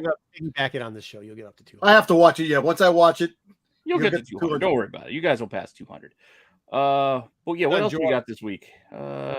Star Wars Chasing Ghosts. So Chasing Ghosts on Tuesday will be all Star Wars books. Oh, very good. Nice. I already filmed it. I just got to edit it and throw it up for Tuesday. Excellent. Excellent. That'll be a All good right. one. Love that. also Jedi. I got your thing. I know you did a great job of no. Okay. Yeah, you did a great job of obscuring it from the viewing audience. So Yes. I appreciate that. You got it. I knew Kyle wore Janko jorts. Oh my god! All right, But yeah, Can't come wait join to us get on it. Wednesday for the TAC Thanks. show and back next Sunday with some more Star Wars for you guys. now we're gonna have a special guest, and we're opening up rare cards, rare Star Wars cards. I think I didn't mention that. We're gonna open up a pack of Star Wars cards on. Okay. I didn't even All right. know that. So breaking news for everyone. We'll see you All right, guys Star Wars. later. Later.